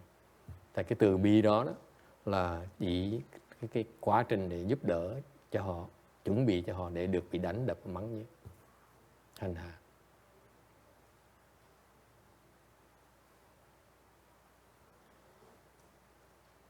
Okay. It's a different world. It's not meant for you to understand. Thế giới khác mà quý vị không thể nào hiểu được. That's why leave them alone. Don't pass judgment. Thành thầy khuyên quý vị Trong chùa đó, chuyện gì xảy ra cứ để chuyện của chùa, chuyện tăng đoàn, chuyện của họ. Quý vị không thể nào hiểu được. There's no way for you to understand. And if, to me personally, if I go to a temple where they're so afraid of your opinion, I wouldn't be interested. Cá nhân thầy vào cái chùa mà thầy khi nào cũng là tử tế, đẹp đẽ hết, mấy cái chùa thầy cũng thích. Okay. Cultivation is spontaneity. Cái tu hành nó rất là tự nhiên. Okay.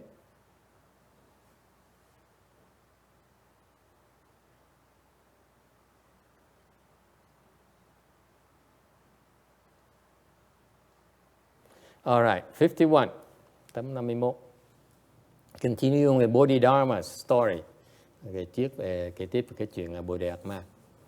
3 years after his death, his passing away, a Chinese ambassador saw him walking while holding one shoe at somewhere in the border of China and India. Thì có một cái người gì đó, what's ambassador? Ông đại sứ của thấy được ngài Bodhidharma đi bộ trên cái ranh biên cương giữa nước Tàu và nước Ấn Độ. So he asked him, the ambassador asked him where he was going, and Bodhidharma said, I was going home. This is 3 years later. Thì đại sứ mới hỏi là bạch ngài đi đâu? Thì họ vừa ra mới trả lời là tôi về nhà. And 52, tấm 52. And so he asked, why are you holding your shoe? Đại sứ mới hỏi tại sao ngài cầm cái giày nơi tay á. He says, you know when you go to monastery, the Shaolin monastery, but don't mention me, otherwise you will be in trouble. Thì ngài Bodhidharma mới trả lời, ông khi mà tới cái chùa Thiếu Lâm Tự đó thì sẽ hiểu.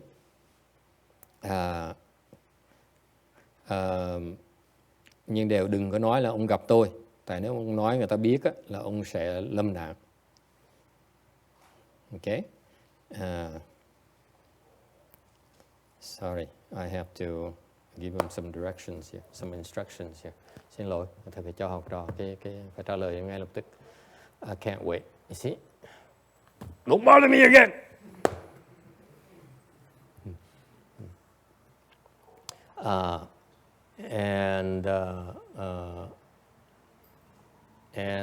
So he came back and he told the emperor, and the emperor said, "You lying." So he told and have him arrested. Ông về ông báo cáo cho hoàng đế nói là ông nói láo. Bodhidharma chết 3 năm mà còn nói chuyện hoang đường như vậy. Bắt ông nhốt ông bỏ tù. And so they went back to flight 54. They went back to unearth his tomb, and they saw that the coffin is empty, with only one shoe inside. Thì họ mới quật cái mồ ra, thì thấy cái quan tài nó trống, mà chỉ còn một cái đôi giày trong đó thôi. Okay, so the monk says that's why you have a lot of the artwork showing Bodhidharma walking with only one shoe on holding one shoe. Thành ra quý vị có thấy nhiều cái hình ảnh về Bodhidharma đi bộ mà cầm cái giày. And that's the story behind it. All right, 55. Now we go to 6th Patriarch. Mình kể chuyện cái tổ thứ nhì. Okay.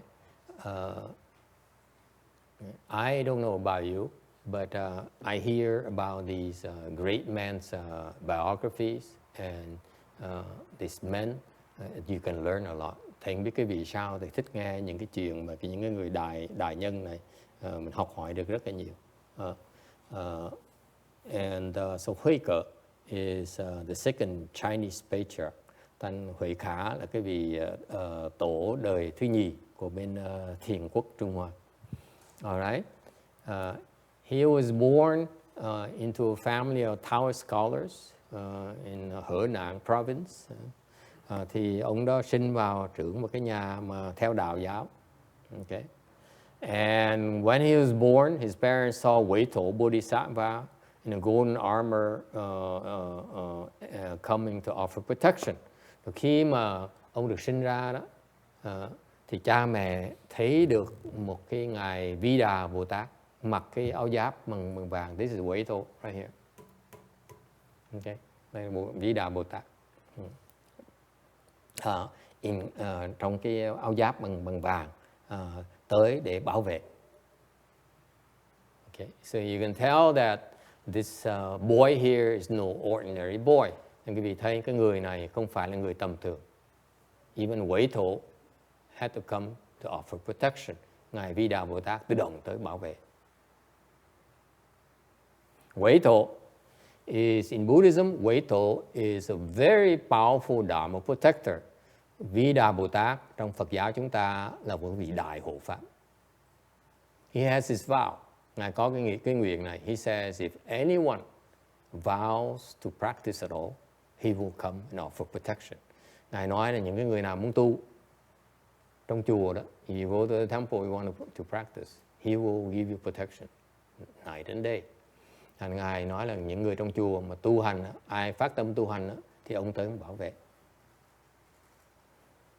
That's why we worship Wei Tou Bodhisattva to show our gratitude. Chúng ta có những cái pháp mà cúng dường cho Ngài Vi Đà Bồ Tát để bày tỏ cái lòng biết ơn.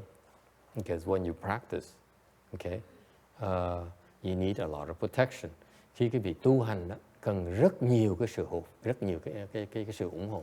Without protection, you will not make it. Thành cái vị mà không có sự bảo trợ, cái vị không thể nào tu được. There's no two ways about it. Okay? It's not like worldly affair, không phải chuyện thế gian đâu. When you practice spiritual, you engage in spiritual practices, you need protection. You need a lot of help. Trong cái việc tu hành, trong cái tôn giáo đó, quý vị cần rất nhiều cái sự ủng hộ quý vị mới tu được. Okay? So why Wei Tou? Tại sao Ngài Vi Đà Bồ Tát? Because what he holds in his right hand there is called Vajra pestle.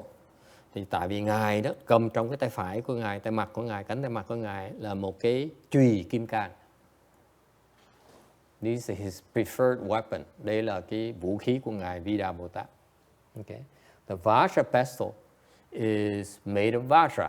Cái chùy là bằng kim cang, meaning that indestructible. Cái này, cái chùy này là nó không thể nào đánh gãy được. Okay. He wields his Vajra pestle against anyone. He could smash them to smithereens. Quý vị mà bị ông đánh một cái, dùng kim cang, chùy kim cang đánh một cái là quý vị tan bầm xương. Okay. He crushed your bones. That's why all the demons and ghosts are frightened of this Wei Tou Bodhisattva. Bởi vì ma quỷ nó rất là sợ Vi Đà Bồ Tát. If they catch a sight of him, they will run away. They don't want to go anywhere near him. Thành ra họ thấy Ngài Vi Đà Bồ Tát là lập tức bỏ chạy ngay. Okay. So when Huike was born, Wei Tou came to offer protection. Thành ra lúc mà Huệ Khả mà sinh ra đó, ra đời đó, thì Ngài Vi Đà Bồ Tát đó chạy tới đứng bảo vệ. He stands up there. He doesn't stand like that. Ngài Vi Đà Bồ Tát cầm cái gương như vậy. He would stand up there and with his pestle in hand, respectfully. Vi Đà Bồ Tát tới cầm cái chùy kim cang trong tay, đứng thẳng rất là cung kính. All right? And that's why they can name him Sẩn Quang, spiritual light. Bởi vậy cha mẹ mới đặt tên là Thần Quang. Okay. cái ánh sáng của ông thần. Okay. Not only was he intelligent, but he has excellent memory. Ông Huệ Khả là không phải là thông minh không mà còn trí nhớ rất là dai. And his powers of discrimination was so remarkable, and he can read very fast, speed reading. Thì Ngài không phải thông minh không mà còn óc rất là sáng suốt, mà còn đọc rất là lẹ. Okay. Slide 58, tấm 58. He said that when 100 people, a group of 100 people spoke at the same time, he could clearly distinguish each conversation. Nói rằng, sách vở nói rằng là 100 người nói chuyện cùng một lúc, Ngài có thể nghe rõ ràng từng người nói. Okay. I don't know what that is. Thầy không biết cái cảnh giới đó sao. I have no idea, but it's probably true. Chắc là đúng. However, he's a very angry person. Đều ông này rất là nóng tính. Okay. He disagreed with everyone. He's probably bipolar. They didn't know about bipolarity back then. Ông chuyên môn không bất đồng với người ta. He was always picking a fight. Lúc nào cũng đòi húc đầu với người khác. All right. And he studied Confucianism with Taoism. Ông nghiên cứu về Nho giáo và Đạo giáo. So he's very erudite, người rất là thông minh. Okay, có học thức. 59. And when his parents died, he only found solace through Buddhist principles. Khi mà cha mẹ ông chết, thì có cái Phật giáo đó, mới có cái giáo lý để giúp ông bớt cái đau khổ. It means that when his father and mother died, he was in such a great pain that the only comfort he found, the only explanation that made sense to him was Buddhist principles. Okay? Cha mẹ chết rất là đau khổ, thương cha mẹ lắm. Thành ra lúc đó cái Đạo giáo với Nho giáo không thể nào giảng nghĩa được cái mất mát này, có Phật giáo mới giảng nghĩa được. Okay? Thành giúp ông đỡ đau khổ. And that's why at the age of 32 he became a monk. Bởi vậy khi mà hiểu được cái Phật pháp, thấy được mà hiểu được cái giáo lý rồi, ngài mới quyết định xuất gia. Okay. 8 years later, he met the patriarch and knelt behind him to request to be taught. 8 năm sau khi xuất gia, so he at the age of 40, okay, thì bởi lúc mà 40 tuổi đó là mới gặp được ngài Bodhidharma và quỳ xuống 9 năm trời để cầu được dạy. So at the age of 40, that's when he knelt behind Bodhidharma for 9 years to request to be taught. All right. 60, số tấm 60. And after he was taught, sau khi được dạy rồi, he went to hiding for 40 years. Okay. Sau khi mà ông rời Bodhidharma rồi đi tu thêm 40 năm nữa, nghe anh theo lời sư phụ dạy. So after Bodhidharma went back to India, he left instruction for Huike to go into hiding, and so he hid for 40 years. Okay, and so after 40 years, he was ready to propagate the Buddha Dharma. Sau 40 năm tu luyện mới bắt đầu đi dạy chúng sanh. Okay. And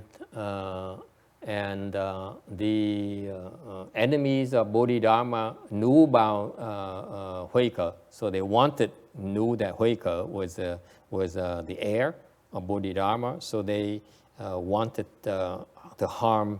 They harmed Bodhidharma, and they also want to harm his descendant. Thì ngài Bodhidharma với ngài luật sư kia đó cũng lúc trước cố gắng giết ngài Bodhidharma, bây giờ cũng giết rồi đệ tử ngài Bodhidharma. So that's why Huike had to pretend to be insane. Bởi vậy Huệ Khả mới giả đò điên. And he would teach people, living beings in secret, và âm thầm dạy chúng sanh. Okay? 61, tấm 61. At that time, in the year 500, China had a lot of civil strife, and the country broke up, the empire broke up into smaller kingdoms. Lúc đó thì cái nước Tàu đó có lâm nạn, thành ra cái hoàng đế bị mất ngôi và chỉ có những cái vua tiểu vương khắp mọi nơi thôi. And then there's some changes, and the Zhou dynasty came about. Nhà Chu mới lên làm hoàng đế. And then the Zhou dynasty was convinced by the Taoists that Buddhism was too powerful, so they started persecuting and destroying Buddhist temples and scriptures. Từ lúc đó thì nhà Châu được tin, vua nhà Chu đó mới tin bên đạo giáo, mới theo lời mấy ông đạo sĩ đó là đàn áp Phật giáo và đốt chùa, đốt kinh điển. Okay. And this is when they destroy all the scriptures. Lúc đó đốt hết tất cả những kinh điển bên Tàu. All the Chinese scriptures were all burned up. Đốt hết, chặt quăng hết, chặt bắt hết. Okay. And so a lot of monks returned to lay life. Lúc đó nhiều người sư với ni mà phải hoàn tục lại. And the patriarch also had to flee. Ngài Huệ Khả cũng phải bỏ trốn nữa. And that's why that came to the tradition of them having 9 dots in their heads. Bởi vì đó mới bắt đầu cái truyền thống là người bên Tàu đó, người ta đốt 9 cái nốt trên đầu đó. Okay. And we're going to do that to Xiển Tùng tu. Cái cô Hiền Thông này sẽ được đốt 9. So once you become fully ordained, we burn 9 things on top. Yeah. Đốt, you know. Okay. What for? Để làm cái gì? Because the monks and nuns, they had to flee persecution, so they let their hair grow. Tại mấy ông sư, mấy ni đó, họ hoàn tục, họ phải để tóc dài ra. Okay, and they can recognize each other by pulling their hair and see the 9 dots there. Thành 9 cái nốt đó cho các em biết họ nhận được với nhau đó, là cái đó là người tu sĩ. That's why the tradition. So later after that, all the monks and nuns, okay, honored that by burning their heads. Bởi sau đó cái người xuất gia mới giữ cái truyền thống đó, nó là đốt lên đầu. Okay. So far so good. Okay. And it turns out that all the Buddhist scriptures were gone. Bởi vậy tất cả những cái kinh điển Phật giáo đốt cháy hết. Okay. And that's why all that's left was Chan school. Lúc đó chỉ còn lại cái thiền tông thôi. Everyone went to hiding. Ai cũng trốn hết. Later on, after they finished the persecutions over, these Chan masters starting reciting these sutras. Sau này những cái vị thiền sư đó, khi mà hết cái sự đàn áp rồi đó, Phật giáo rồi, thì mấy cái thiền sư mới bắt đầu đọc những cái kinh lại, ta chép lại. And then they started writing down the scriptures again from the memories of these Chan masters. Sau này nhờ mấy thiền sư mới phục hồi lại tất cả những kinh điển Phật giáo bên Tàu. So far so good. Okay. So that's why you cannot say that Chan masters don't understand the scriptures. Nên đừng có nghĩ là mấy cái thiền sư không hiểu kinh điển đâu. Okay. The Chan masters understand the scriptures. Cái thiền sư đó hiểu tất cả những kinh điển. But they have a special way of training the pupils that outside of these principles, that it's, that the techniques are outside of the scriptures. Nhưng đều các vị thiền sư có những cái phương pháp huấn luyện đào tạo nhân tài nó không có trong sách vở. That's why it's called outside of the teaching. The transmission is outside the teaching. Bởi vậy mới nói là bất lập văn tự, giáo ngoài biệt truyền. Okay, it's transmitted outside of the teaching. Cái thiền tông là không cần cái văn tự mà được truyền cái pháp với nhau ngoài cái kinh điển. So far so good. And that's the way the tradition came from. Đó là cái truyền thống của thiền tông người Trung Hoa vì vậy đó. Okay. And so he went to southern to the south and the South China and he hid there. Nên ngài trốn, ngài Huike trốn về phía nam của nước Tàu. Side 63, tấm 63. And so then he later lectured in a stone platform, and according to the scholars, and then passed the rope and bowl to his successor Sơn San. Ngài giảng pháp ở phía nam của thế xứ Tàu, và có lịch sử có nói có một cái tảng đá mà ngài ngồi để mà giảng pháp, và ngài truyền cái pháp cho cái người thừa kế là Tăng Sáng. Okay.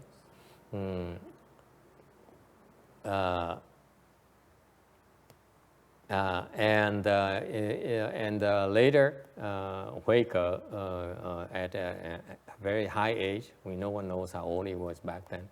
It's not recorded.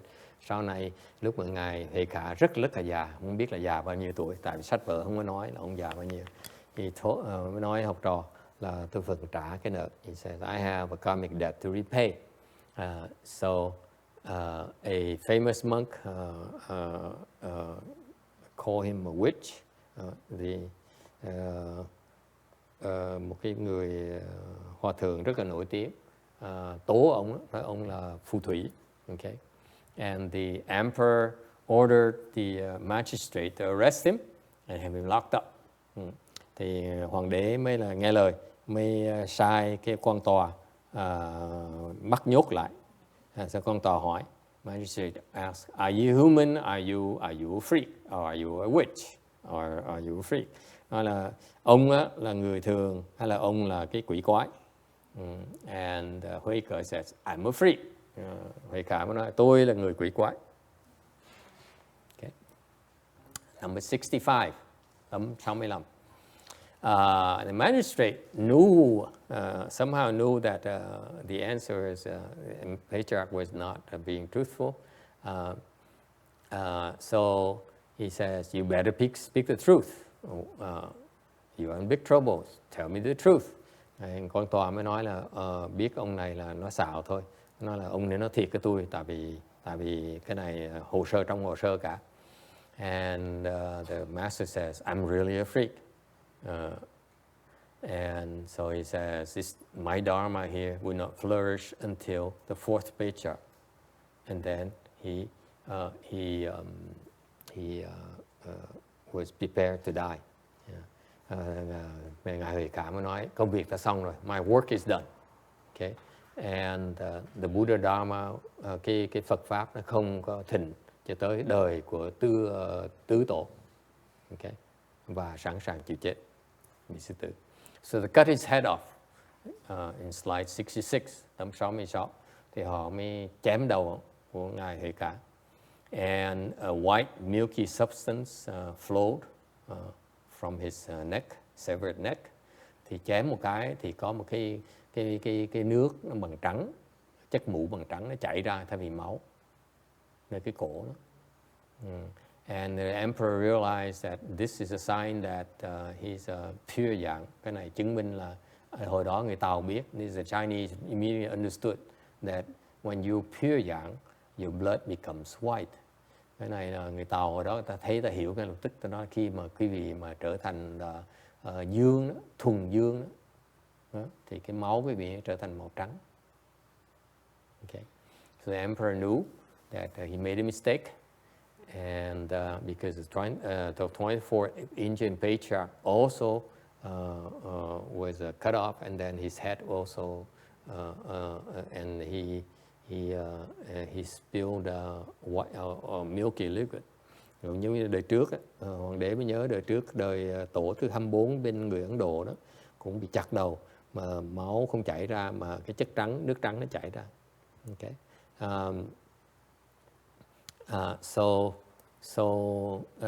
So the emperor says, I killed a bodhisattva in the flesh, and instead of honoring, protecting him, I killed him. Thì hoàng đế mới biết là mới than, mới nói là Bồ Tát tới không cúng dường mà đi hãm hại Bồ Tát, giết Bồ Tát. All right, so they all took refuge with this posthumously with this monk. Cả triều đình quy với ngài Huệ cả sau khi ngài chết. Number 69.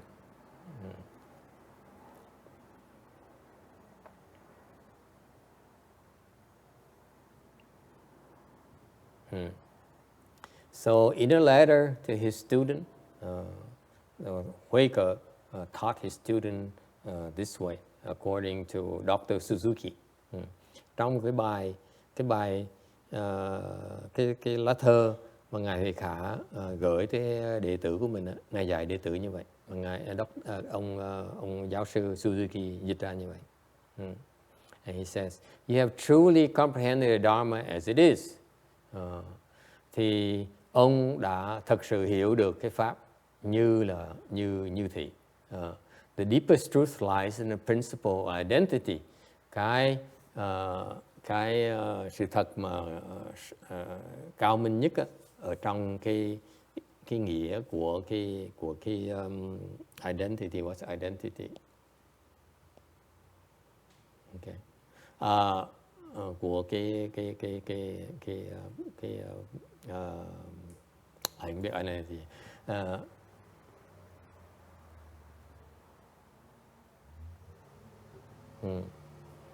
because of your ignorance that the manual jewel is taken for a piece of brick.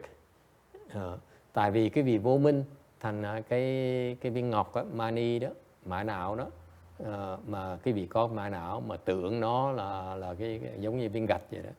When you suddenly awaken, then you realize you have the treasure within yourself. Khi mà quý vị đắc giác ngộ thì quý vị sẽ ý thức được rằng là mình có một cái kho tàng. Mình có được cái kho tàng. Okay? And number 70. The ignorant and enlightened are of one essence. They are really to be separated. Cái người vô minh và người giác ngộ chỉ là một thể, nó không thể nào tách rời nhau được. We should know that all things are such as they are. Phải biết rằng tất cả vạn vật nó như thị. Okay. Those who entertain a dualistic view of the world are to be pitied. I write this letter for them.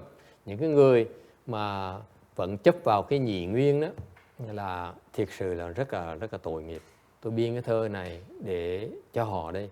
When we know that between this body and Buddha there is nothing to separate one from the other. Nếu như quý vị biết rằng giữa cái thân của này của quý vị có và Đức Phật không có gì mà có sự phân biệt, cách biệt hết. What is the use of seeking after nirvana? Tại sao đi kiếm Niết Bàn làm cái gì? Okay, so that's his a glimpse of his teaching. Thành quý vị thấy không? Đây là một cái cho quý vị thấy cái lời dạy của pháp của ngài Huệ Khả. All right, any questions? Now it's time to ask smart question. Bây giờ quý vị nên hỏi những câu hỏi mà thông minh, mà hóc búa. Yes, sir. Which slide do you want? 70, 69? 69. Hỏi trong tấm 69. Yes, sir. Money jewel. What is a money jewel? Cái viên ngọc mã não là cái gì? Okay. It says that the money jewel is what the Buddhist teachers like to use as an analogy.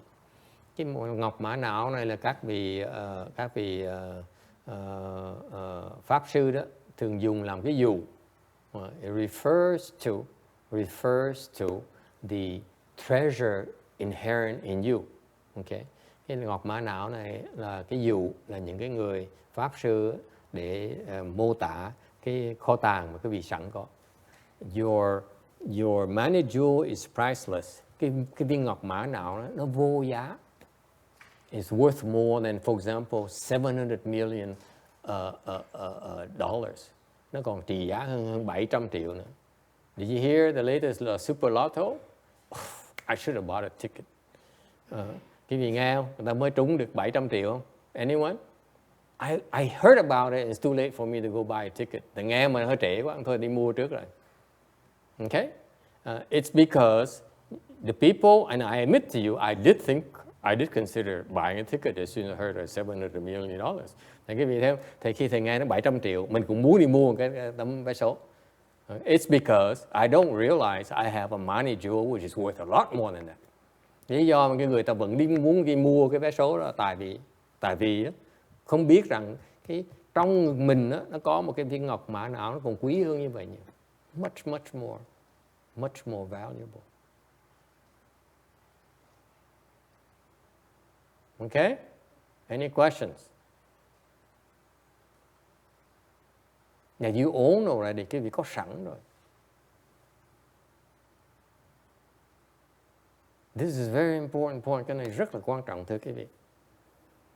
Because for the sake of making a living, tại chúng ta đó, vì sinh nhai, we're willing to degrade ourselves, debase ourselves, do stupid things.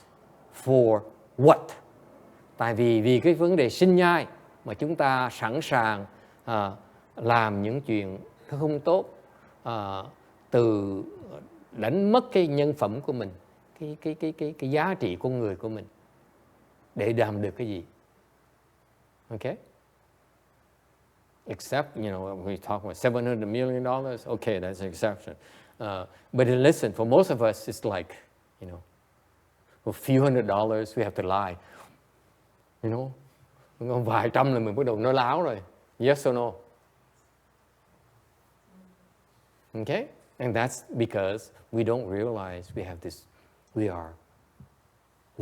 this treasure inside of us. Lý do mình làm như vậy tại vì mình không biết rằng mình có một cái kho tàng mà đã có rồi.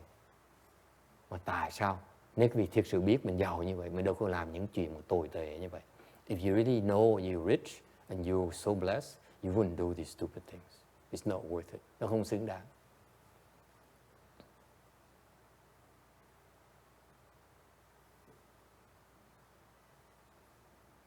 Okay? So the people who are enlightened, những cái người mà đắc giác ngộ rồi, they realize that they are so blessed. They're so, they have so much endowments. Because I remember text corrected me, the other expression about endowment. Thì người thấy người giác ngộ, ta thấy là họ có phước báo lớn dễ sợ đó. Họ giàu có dễ sợ, thành ra họ không có tham tiền. That's why they are no longer attached to money, to wealth. Họ không tham tiền, không tham tài sản nữa. Because all the money and wealth in this world doesn't come even anywhere near this money jewel. Tại vì tất cả những tài sản trong thế giới này, okay, in this Saha world, trong quả tá bà này luôn đó, nó không thể nào bằng một góc của một cái ngọc mani. Not even a fraction of this money jewel in terms of value. So it's very hard for you to tempt these enlightened people. Thành quý vị mà những cái người giác ngộ, quý vị khó mà dù người ta lắm. Very, very difficult.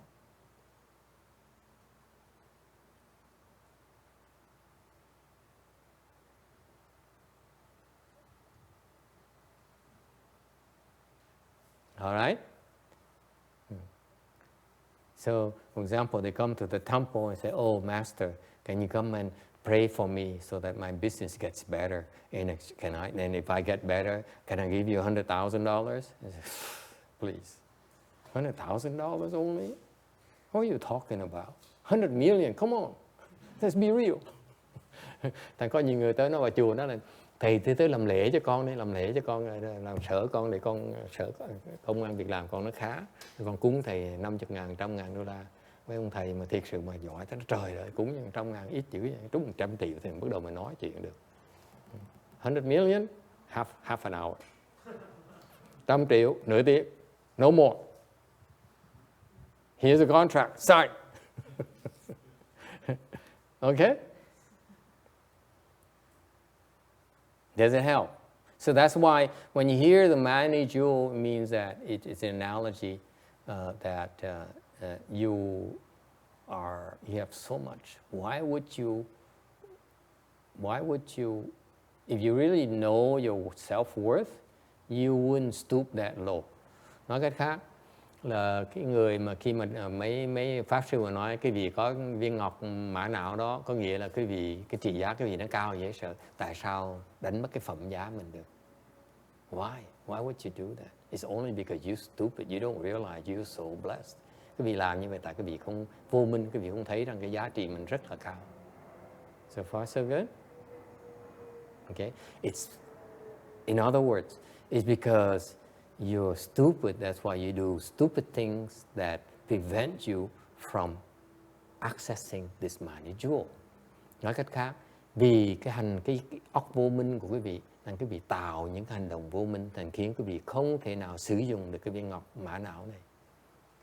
Because you have access to it, you need money, money comes. Một khi mà quý vị thấy được cái viên ngọc mã não, quý vị cần tiền, tiền nó tới. You need love, love comes. Quý vị cần tình yêu nó tới. Okay? You need a red car, the red car comes. Quý vị cần cái xe đỏ nó tới ngay lập tức. Okay? So we work on that. We should be working on that. Does that help? This is a beautiful thing. You know, the beautiful thing it also says, why do you keep on going outside and look for things? Okay? Thì cái này cái bài học nó hay dễ sợ. Tại sao tại vì cứ chạy theo cái ngoại vật hoài.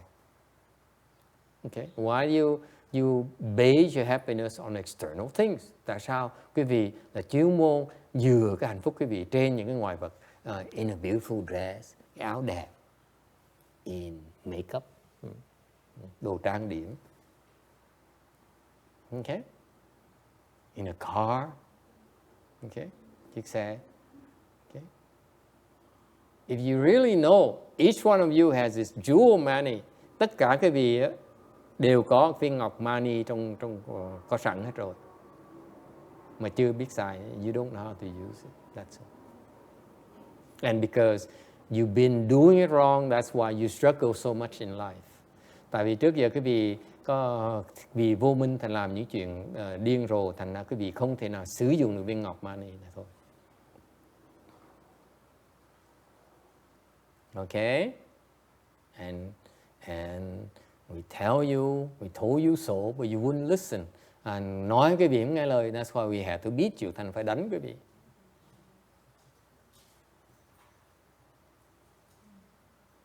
The more successful you are in society, the harder it is to tell you.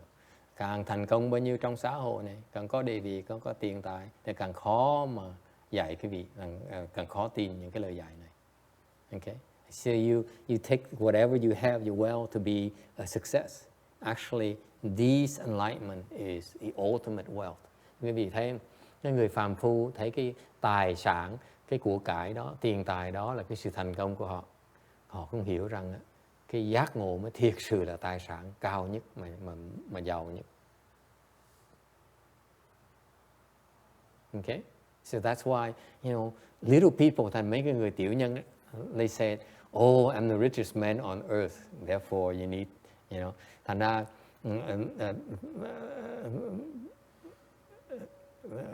mấy người giàu có đó, mấy trọc phú, ta nghĩ là họ giàu nhất trên thế gian này, thành ra họ nói là họ còn giàu hơn mấy thầy mấy cô nữa. So therefore they think they're superior to the monks and nuns, and to everyone, and that's because they don't know any better. Họ nghĩ họ thành công, họ giàu, thực ra họ nghèo dễ sợ.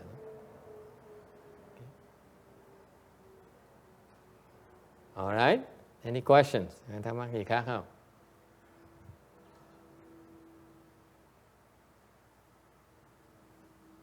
Okay, so he says it's because you don't know who you really are. Tại Ngài Huệ Khả Ngài nói, thực sự quý vị không biết cái kho tàng trong người của quý vị, cái trị giá của quý vị. You don't know your self-worth, quý vị không biết cái trị giá của mình. And you don't realize you have this, you are this manageable. Không biết là mình là một cái viên ngọc mani. Okay? And that manageable will be accessible when you become enlightened. Cái viên ngọc này nó sẽ hiện tiền khi mà quý vị đắc giác ngộ. So far so good.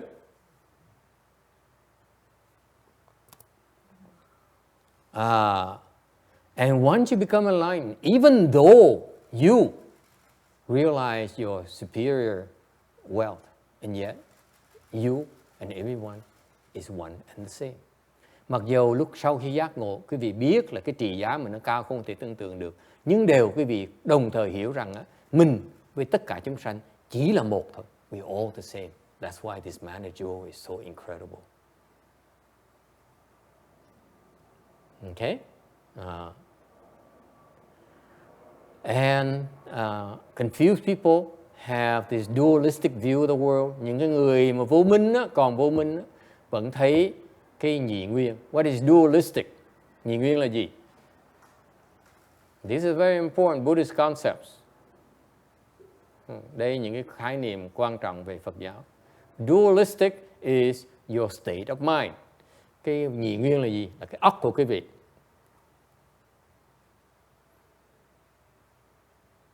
Okay? What is dualistic? You still see angry and not angry. Quý vị vẫn thấy giận và không giận. Yes or no? Losers still see angry and no anger. Anger, no anger. Những cái người mà cà lâm đó, chỉ muốn thấy giận và không giận. Yes? All right? They still see, what do they still see? Vẫn thấy gì?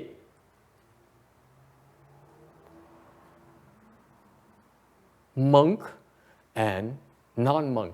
Vẫn thấy người xuất gia với người không xuất gia. Okay. Dualistic meaning that you have two diametrically opposite at the same time. Okay. Nó có cái gì nhị nguyên, có cái gì thấy được hai cái đối tượng của nó. The world as we see it, as ordinary people see it. Cái người phàm phu đó, cái óc người phàm phu là óc nhị nguyên. Ordinary people, their mind is dualistic. They have dualistic views of the world. Cái người phàm phu, ta thấy cái thế giới này là thế giới nhị nguyên. Meaning they see love and hate. Họ thấy tình yêu với là cái sự căm thù. Yes, success and failure, thành công và thất bại. Monk and lay people, người xuất gia với người không xuất gia. Okay? Male and female, đàn ông với đàn bà. Once you become enlightened, một khi quý vị đắc giác ngộ rồi, there's no more distinction, không còn sự phân biệt. Óc, your mind is no longer discriminating. Óc quý vị không còn phân biệt. You don't no longer see, oh, I'm a woman. Tôi là người đàn bà. I'm a Wonder Woman. Tôi là người đàn bà tuyệt vời. Okay?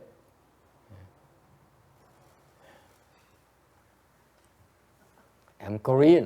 Tôi là người Đại Hàn. I'm Vietnamese. Tôi là người Việt Nam. Okay, you still discriminate. Óc quý vị vẫn còn óc phân biệt.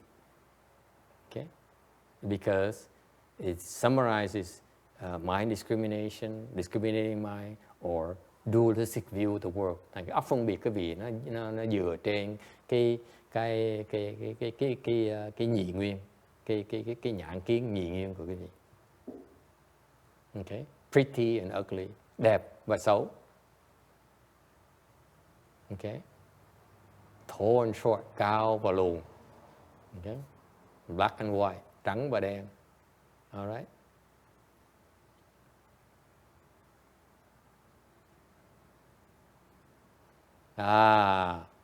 And Huike says, if you have this dualistic view of the world, you are to be pitied. Ngài Huệ Khả mới nói, các con mà còn cái óc phân biệt như vậy, óc nhị nguyên như vậy, các con thiệt sự là tội nghiệp lắm. You are miserable. Cái vị óc nhị nguyên là cái óc của cái người đang khổ. Yes or no? You still discriminate. Cái vị còn phân biệt. Okay? Lợi và hại. You still discriminate about benefit and loss. Okay? Then you're suffering. Cái vị đang khổ sở. Yes or no? Tell me that, admit to me that you are so worried about losing, taking a loss. Quý vị phải công nhận là được không, là dám công nhận với thầy là quý vị sợ thiệt thòi là không? Yes or no? And you like to win the super lotto, bởi quý vị tham trúng số độc đắc. Yes or no? Raise your hands, please. Just one person, you see? One honest person. Okay? Okay? That's because it proves you are dualistic. Rõ ràng cái vị óc quý vị là óc nhị nguyên. You are miserable. Quý vị đang khổ sở vậy sao? That's why Venerable Huike says, you are pitiful. Là quý vị tội nghiệp vậy sao? And yet you're so proud of yourself. Mà quý vị rất là hãnh diện. I am successful. I have more money than you. Tôi nhiều tiền hơn là ông. I'm more respected than you. Người ta nể tôi hơn này ông. Okay. Alright? That's small people thinking. Đó là tiểu nhân, suy nghĩ của tiểu nhân.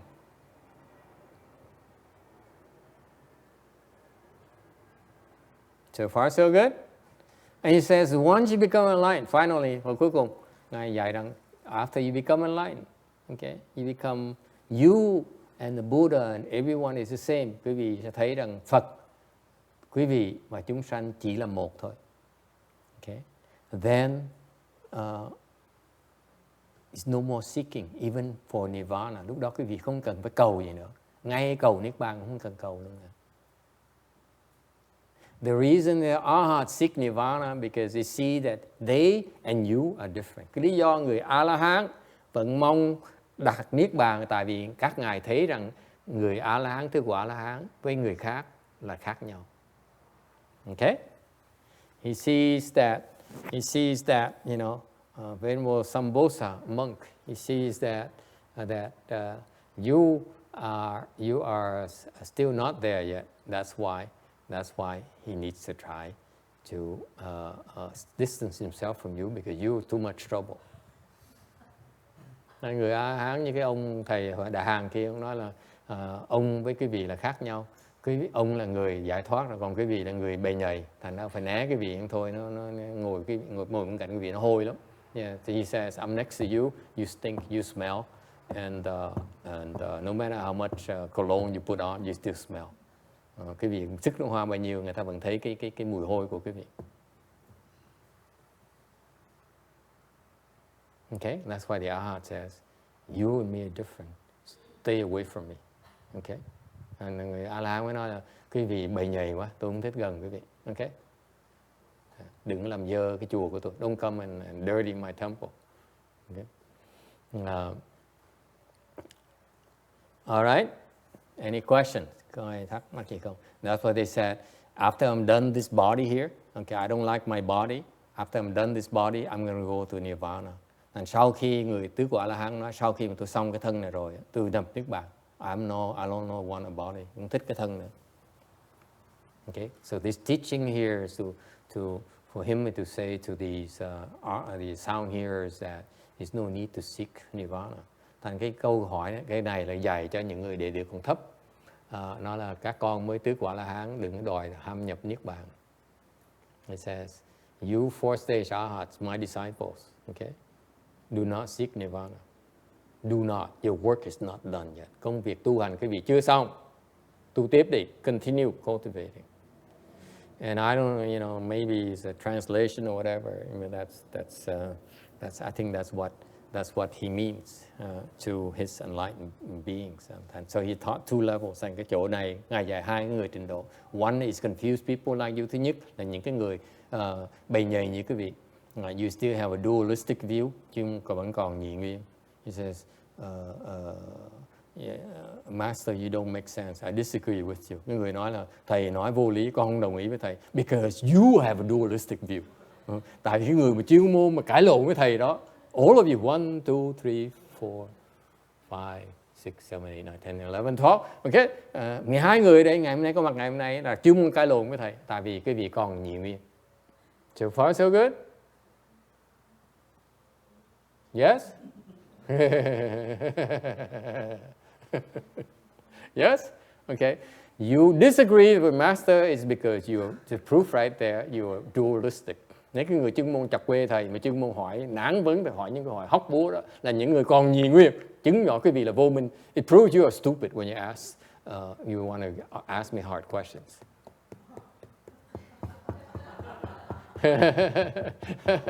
You still see stupid and smart. Quý vị vẫn thấy vô minh với là thông minh. Okay, you still disagree and agree with him. Vẫn còn đồng ý và không đồng ý với thầy. So far, so good? Okay, that's a proof right there. Okay. And when you become an Arhat, khi quý vị đắc được tứ quả La Hán, then you should not seek nirvana. Quý vị không nên cầu vào niết bàn. Okay.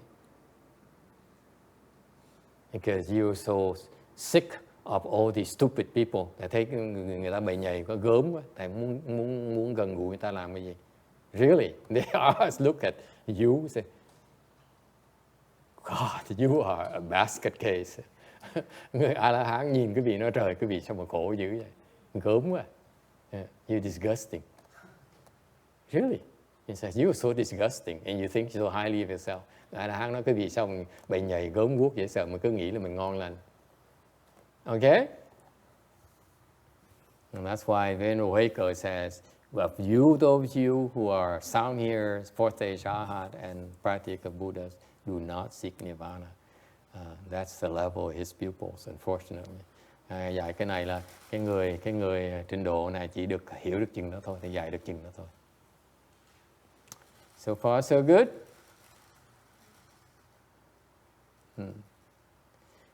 So that's the extent of the teaching we have from Huike. Nên là Ngài Hệ Khả được dạy chừng đó. Học trò mình căn cơ chỉ chừng đó thôi.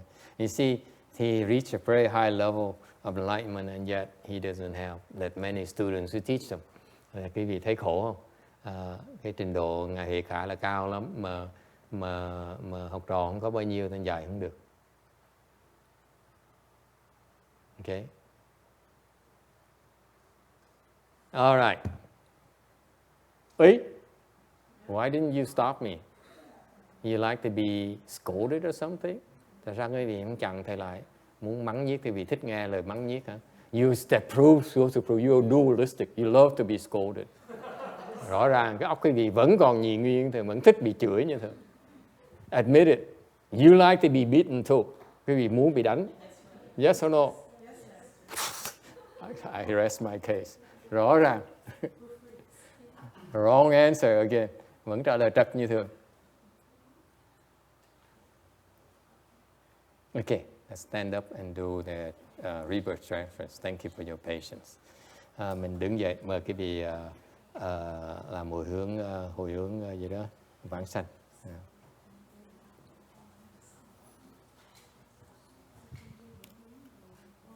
71.